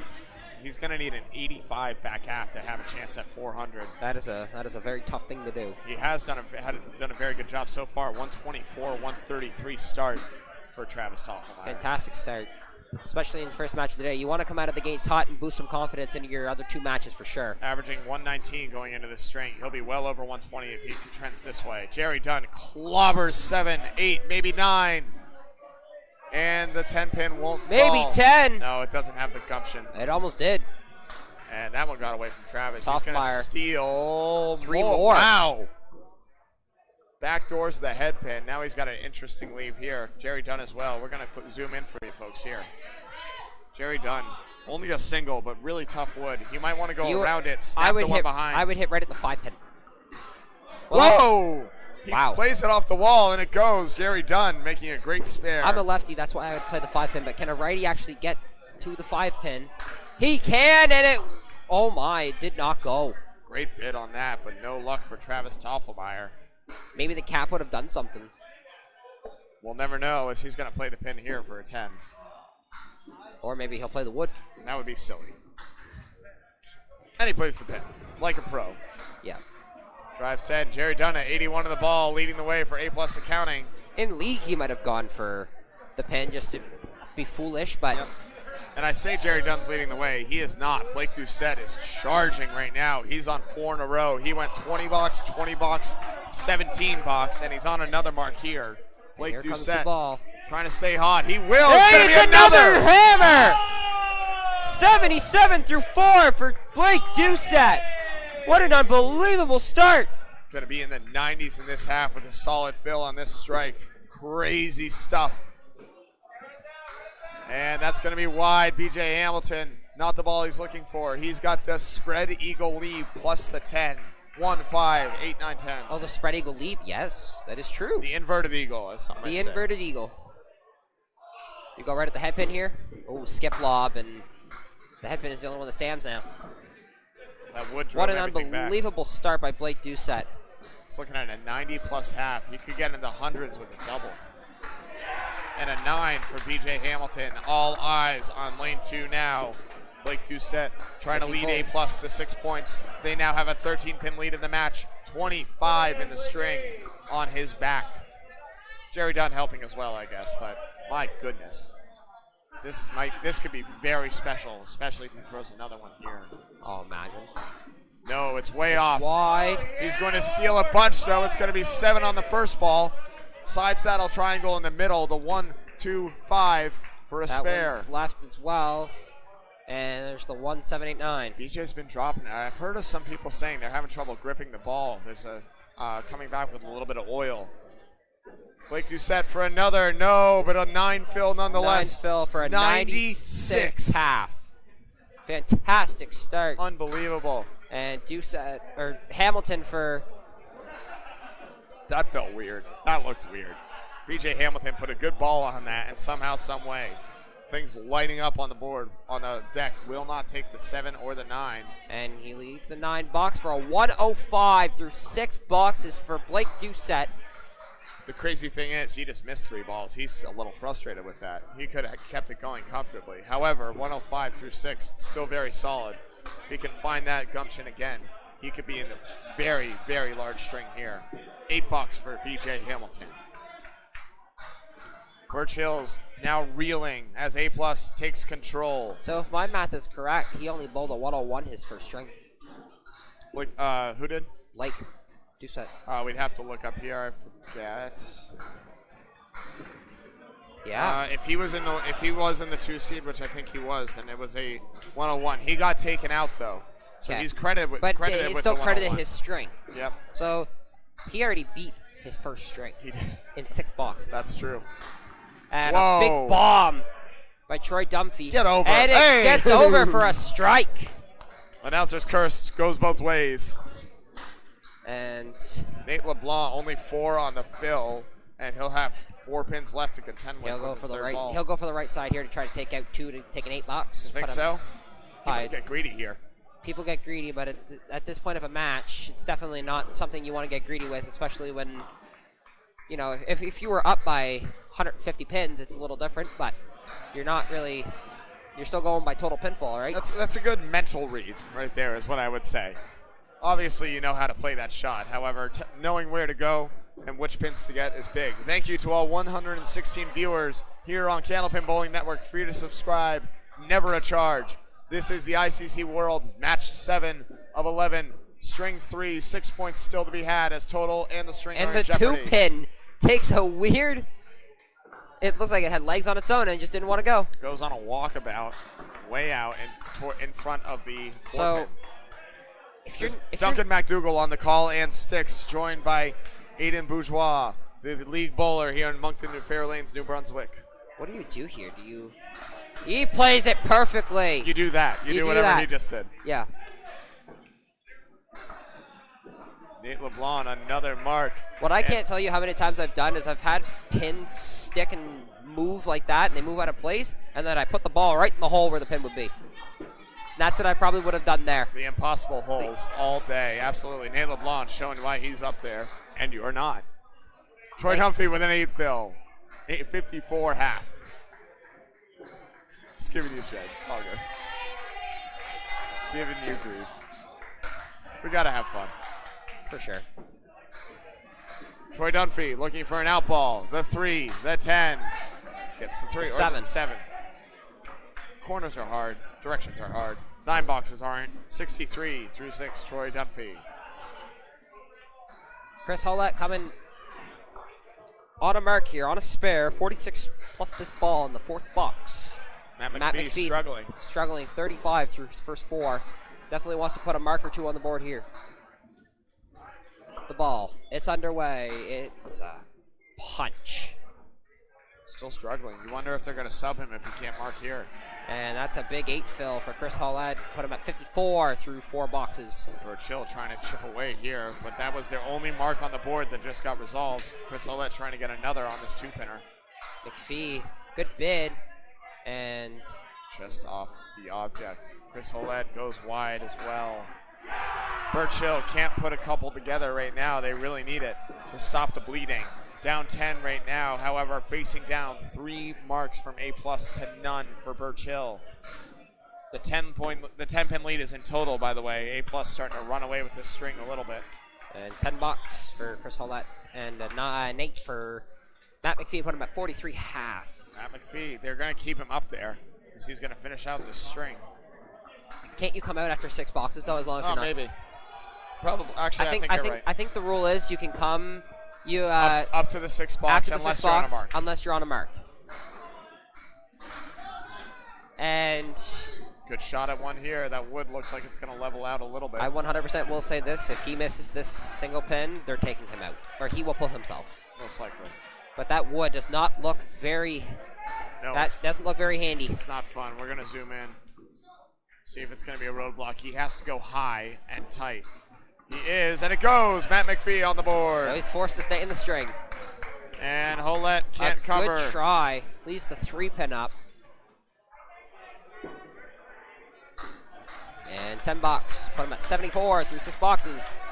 We now have Freddie Toffelmeyer, who has yet to break ice.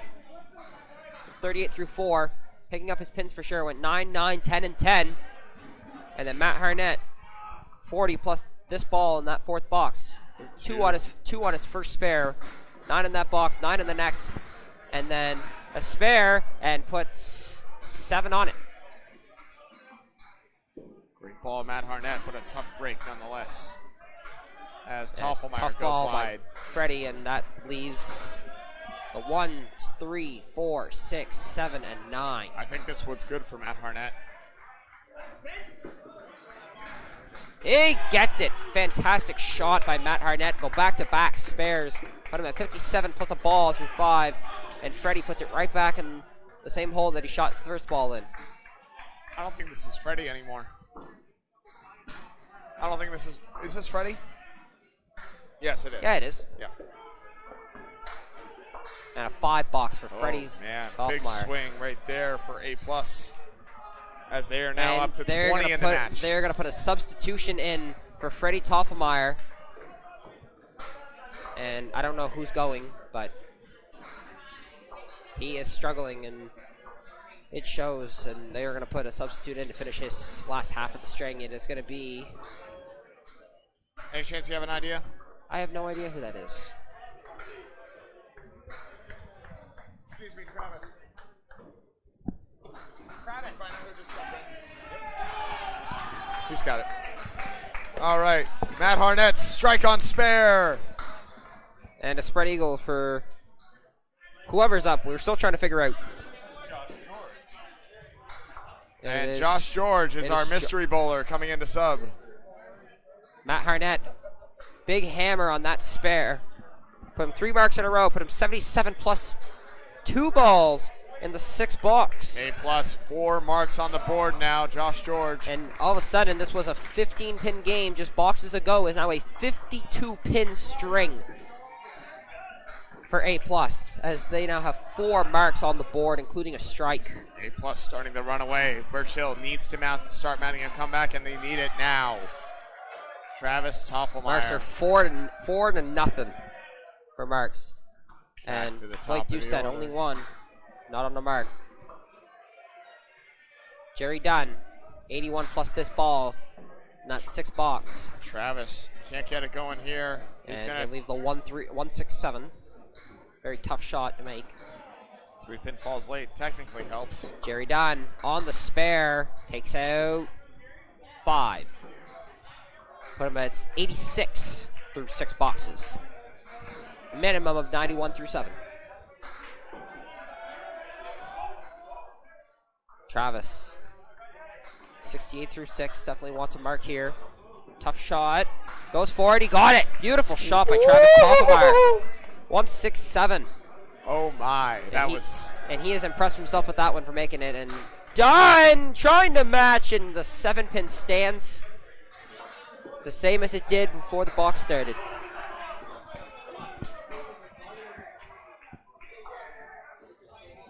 Beautiful spare by Travis Toffelmeyer. Maybe beautiful give. bid by Jerry as well. He'll collect 10. That's a 10 box. Put him at 96.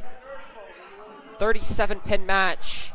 51 or 49-pin string.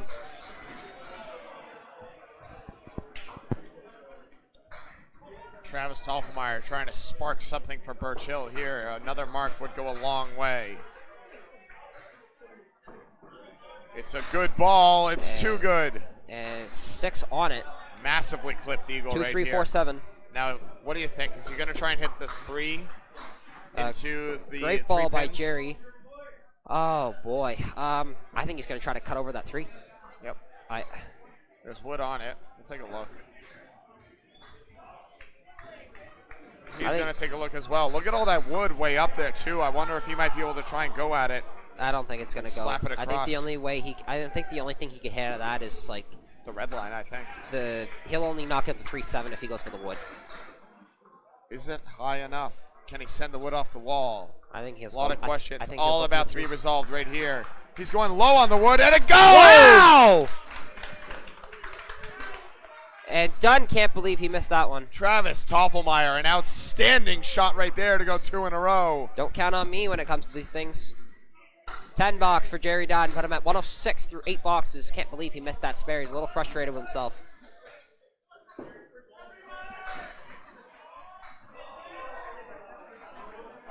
I just want to say, that was a pretty good read by me. He played it right where I said. Yeah. We all have our one. I sometimes know what I'm talking about. Sometimes. There you go. Get into it. It was Three- great. three- BJ Hamilton and Blake Doucette. Neither- The monster string so far for Blake, trying to put a couple more in a row. 96 half and a 9 box. Neither bowler on marks yet. And that one's just left, and that pin almost stood up. Didn't want it to. There's no 5 pin behind there, is there? No, 5 pin's gone. The 9 pin looks like it's up, though. Yep, the 1, 2, 7, 9, 10. Good bid right there from BJ Hamilton.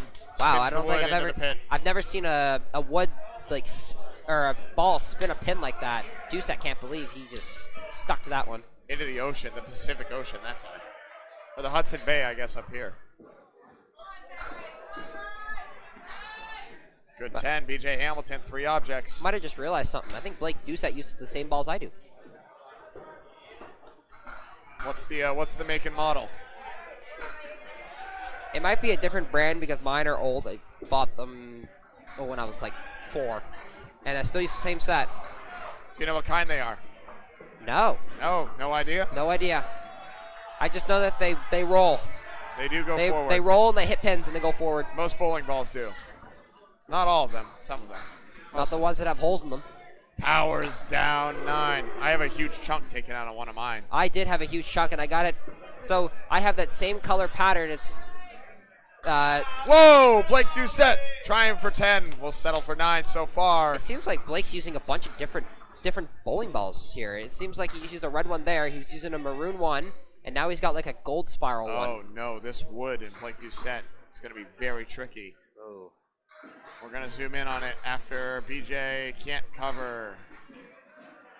Jeez. Look at Do this you try to here. go high on the wood and Yeah. try to kick the back wood into the pin? That's exactly where I'm trying to go.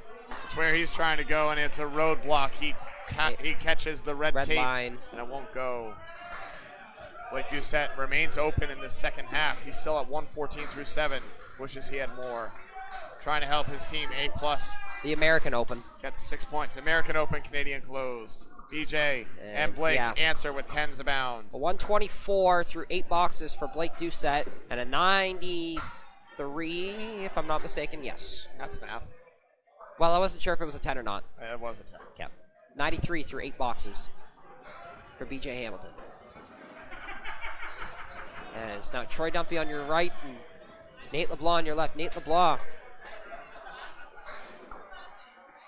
Ought to spare 57 through 6 plus this ball. They're definitely going to want to try to secure this as much as they can. Score correction here. Troy Dunphy actually at 64. It appear or 74 thus far. Troy Dunphy. Oops, I went ahead. We're here with Matt McPhee, who is being. No, we're still with Nate LeBlanc. Go back, bowler. I'm confused. There we are. We're here now. Nate LeBlanc drops 5 on his first ball. Broke my brain for a second here, but we're all settled back in. I'm trying to confirm scores up here. I'm going to give you a couple updates. Couple updates from Bob Lee coming in here. Hey, Aiden. Hey. Troy Dunphy Duncan. spare. Yeah, we got a couple of little upsets. Fenway Academy is trailing Team USA by about 20 in the total. And as Team USA is putting on, they're at 2-2 after just like this one was. But Team USA has a big lead in string 3 and now has a 20-pin lead. They could go 6-2 there. We have the Team Canada 5 is sweeping and leading in the third. They're in the process of sweeping Wreck and Roll. So they're continuing their ride toward the top. Troy Dunphy powers down 8 on his fill. And Nate LeBlanc chops out the quarter Worcester. The other match on this side, I was watching. Huff Power Sports is leading, though they're not at 2 apiece like this one. They're leading in the third and leading in the total. in their match against Maria's subs. Troy, spare, back to back. I'll leave this back with you, Aiden. Thank you, Bob. Appreciate it.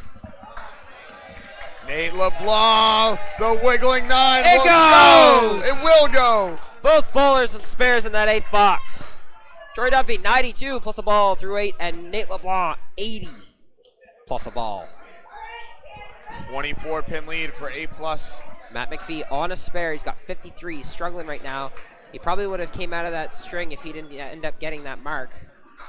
But because he is on that spare, he cannot come out of the string, so he's forced to finish. Chris Olay, the inverted And bucket.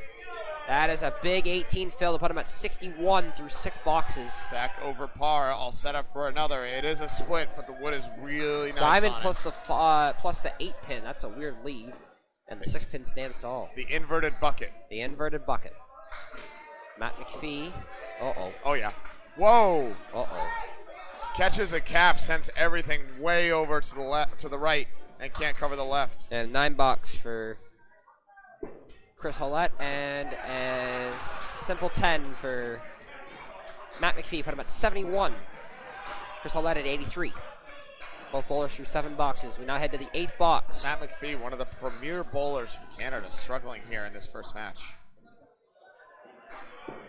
Matt McPhee in the singles on Monday had the high first place 7-11 through 5 strings. Promptly got knocked out by And then Chris Merrill. got knocked out by the 32nd place Chris Merrill in Was the an first round of the outstanding playoffs. And there's another bomb by Matt McPhee, but 4-pin stands. Chris Hollett. I think Chris Merrill, that match with him was 136 to 128, if I remember correctly. It was a very close match, and it was very good. McPhee There's a spare. Big spare for Matt McPhee. Put the marks back up to 3 for A+ accounting. And Chris Hollett somehow, some way, muscles that pin down for a 10. 93 now through 8. Matt Harnett, 77 plus 2 balls on the strike. Anchors away. He's on 3 in a row right now. He went spare 2 to start. 9-9, 17, 20, and 10 plus 2. Josh George, the substitute for Freddie Toffelmeyer. On the right. 51 through 6 for the anchor bowler at Birch Hills. And whoa. there's a big 9 drop. What is that 6 doing up? And Uh-oh. 2 so far on the field for Matt Harnett. punch on the left side for Matt Harnett. Half Worcester. Half Worcester. Josh George. There's one on the Definitely deck. gonna It watch this shouldn't pin, play a full and he roll. missed it No. right. Drops it. Matt Harnett. That's a good 7 fill out of that. It's a safety shot right there. 84 through 6 boxes for Matt Harnett. Put him at 91 minimum, plus whatever he gets on this ball. That's what A+ needs right now to hold serve. And he gets all 3 to put him at 94.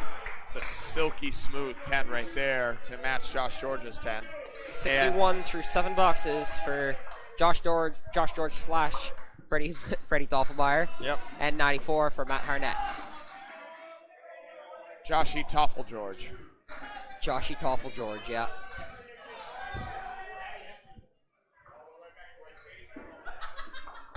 And head pin break leaves 610, and Harnett also leaves 610. Oh, late dropping 7 makes that leave a lot more palatable. Josh George looking at a lot of juicy wood in front of this. Got to make sure it doesn't deflect away. He's got to push this straight back.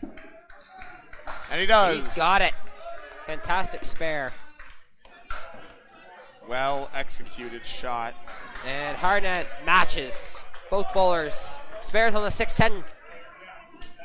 We go into the stretch here as the first bowlers, leadoff bowlers, come up to bat. The lead currently is 40 for A+ over Birch Hill in total, 52 in the match. And the marks are 3-3 apiece. All 3 spares. Travis Toffelmeyer filling one here for Birch Hill as they need a furious comeback in these last 10 boxes. I've seen it done before. And we'll see it again. Will we see it here? We'll see. Jerry Dunn, 6 on the first ball. Horseman on the right-hand side. Travis Toffelmeyer, big fill here. It's going to be a head pin. He's going to rocket 8, but a tough split here. Put him at 102 through 8 boxes. My apologies. 6-7, 102 through 8. We're gonna watch this wood for Travis after Jerry Dunn tries to convert this horseman, and it will not go. Hang on. That wood's going fast. It's going. Oh, and the other one stopped it. I think that had it. Yeah, I think it had a good chance too. I don't know if it had the angle, but it had the juice. Travis Toffelmeyer, I think he's going to go for the wood in front of this 7-pin here. He is. It's going to come off and backdoor the 6 and not take the 7. Are you kidding me? What a try. Oh, that's lunacy. That's just silly. Jerry Dunn. 9 box. Roadblocked for a 9. Put him at 115 through 9 boxes. Travis Toffelmeyer gets the 10. Big pin there. That Big will put Phil him at as well. 112. Big Phil, big pin. Chipping away now, A+. 43 pin string and 31 in the match. It's a big 9 pins they got back right there. Still a long way to go. Travis is definitely going to want to mark here and going to try to want Jerry to leave this box in the American Open. Or no, in the Canadian Open. Canadian Open, American closed.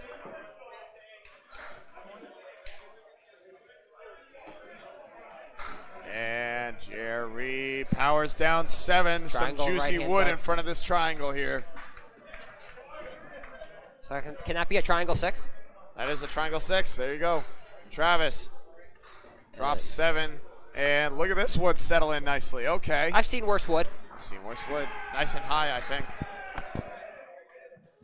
Or does he go low and try and send it off the wall? That wood in front of the 7 might play spoiler. Jerry. He got Whoa! it. Back door. The 10 pin falls.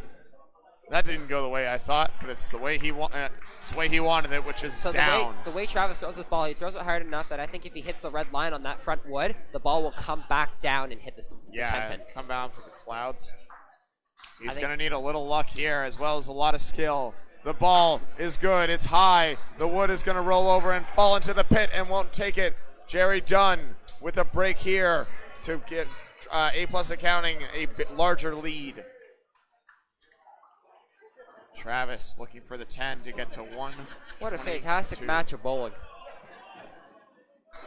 A+ taking command with a flurry of marks in the middle of this string, trying to hold on now. 122 and a 379 for Travis Toffelmeyer. And Jerry Dunn, his only string of the match, I believe. No, he bowled in the first one, but was subbed out during it. So And this a is big his only 7. full string. And a 132. Jerry Dunn doing Jerry Dunn things with a big finish right there. BJ Hamilton and Blake Doucette. Blake Doucette had a monster 96 half. He has been markless ever since, trying to get 2 big ones on the board to get to 160.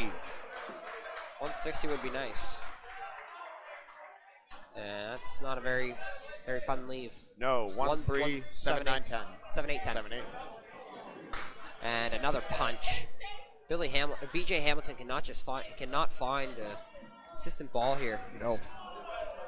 2 big marks at the beginning of this string. He's been markless since Blake Doucette can't carry the corners. Hamilton. Great try, and the 6-pin wobbles, but it will not go. Rock and rolling, not It's the falling. 4-6. Blake Doucette looking Have at you ever the seen 7-10. anyone make the 4-6 with no wood? Neither have I. I've seen the 7-10 with no wood. I think it's a little easier because it's easier to send the corner pin off the wall. And once you get it off the wall, anything can happen. 8 box for Blake Doucette. 9 for BJ Hamilton. Put him at 102, and Blake Doucette at a 132. Ho-hum. You guys went a close one, yeah? You guys went a close one, yeah? Oh, we ended up 56. We did. Yeah, they went 650. Big ball by Blake Doucette leaves the 4-pin standing. Update here, Team USA pulling off the upset, taking 6 points off of Fenway Academy as this left-hand side gets crazier and crazier. Any and all seeds up for grabs right now. Blake Doucette trying to make a big mark here, and he does. He's got it. BJ Hamilton, can he answer? The 7, the 8, there's Wood. He drives it home. Big mark for BJ Hamilton to answer and keep Birchill Siding in I don't know if I've ever seen a ball come back so fast down the lane. That was ripping. That's faster than some people throw their ball into the lane. It is. Not these guys, though. These guys rip. No, these guys hammer it.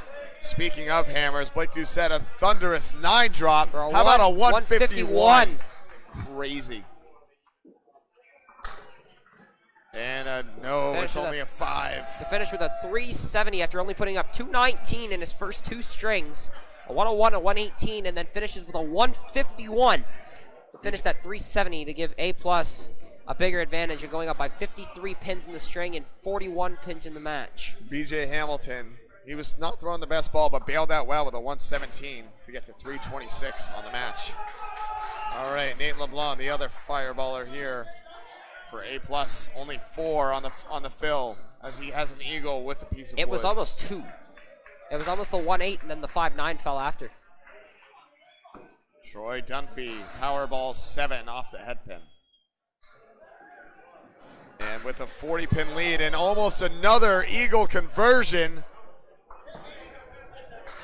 Won't go, but the 2-pin, the only one left standing. And Troy Dunphy punches through, and it's looking more and more likely that A+ is going to stabilize the ship and take 6. And that's a 10 for Nate LeBlanc. That 10 will put him at 94 through 9 boxes. Troy Dunphy looking. Okay, our sister network, we just saw an incredibly tight match. A 7-1 victory for Kingswood over Grapham. They tied the first one. The total was by no more than 20 pins. Each of the other 2 games went for Kingswood. They ended up LeBlanc's first ball right in the pocket, leaves a 5-8. That wood looks like it's going to avoid it. This one, off the kiss of the head pin, leaves the 6-7. Thank you, Bob Lee, executive producer. Trawling over for every match he can get, especially on this volatile left-hand side. LeBlanc for spare, no. Hits the 5, but leaves the 8-pin up. Nate LeBlanc over 100, but only just. Troy Dunphy looking to make a crazy shot here. We'll zoom in. Give you a look at this wood right here. He's trying to spin something. He's got a piece way out in front of the 6. I'd go where the 10-pin is. He also has double wood in front of the 7, though, and we all know double wood does wacky things. It does. You could honestly play the cap on the first one in front, send it off the wall, and send the other one back. A+ in control right now, looking to take 6. Somebody lost 6. He's going for the wood, sends it over, but won't carry. A little full.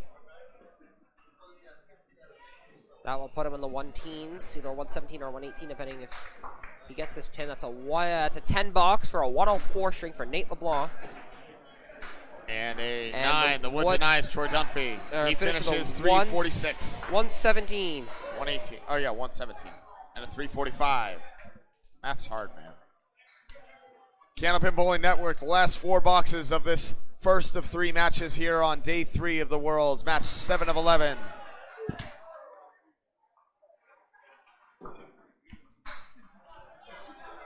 Matt McPhee. On a spare, drops 8. Tough split here, but a good fill. And again, that's another 5-7 break for A+ accounting. How many times can you have this in a string? Seen a lot of crazy splits here. A lot of 5-7s, 5-10s, 4-6. Paulette, no, he knew he missed that one right away. Yep, 4-7-10, 6-7-10 on any sort of configuration like that. Very consistent. 9 box and 10 box. 9 for Matt McPhee to put him at a 95 through 9 boxes, and a 10 box for Chris Hollett put him at 103. And with a 44-pin lead and marks even, one spare apiece. A+ looking to take 6 here. It's all but assured, barring a miracle run here. That one leaves the 8-10 with a wood on the 8 pin. I already fixed it. And a wood up in front. He goes red line and just missed it. Oh, Chris Hollett makes a pretty A spare. good spare for Chris Hollett. Put him at 113 plus this ball in that 10th box. Matt McPhee will finish with either a 104 or a 105 here.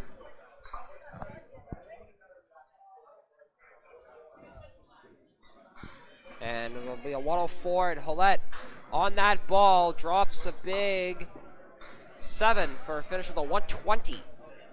Nice finish, but not enough for Birchill Siding as they're going to fall short. Chris A Hollett. plus on the back of Jerry Dunn's 132 and Blake Doucette's 151 is going to take 6 points here. 36, almost certainly too much to overcome. Hollett finishing with a 331. It's not mathematical, but Matt Harnett's throwing too good of a ball. Came in with a 117 average. So his average probably will drop down a little bit. But a big Harnett put 6 on that. And Josh George put 6 on his spare as well. We're officially in absolute miracle territory. Matt Harnett puts it away with a spare. That'll do it. That will do it. And A plus will take the 6 points in match 7 against Birchill Siding. A plus improves to 32 and 24. Birchill dropping to 22 and 34.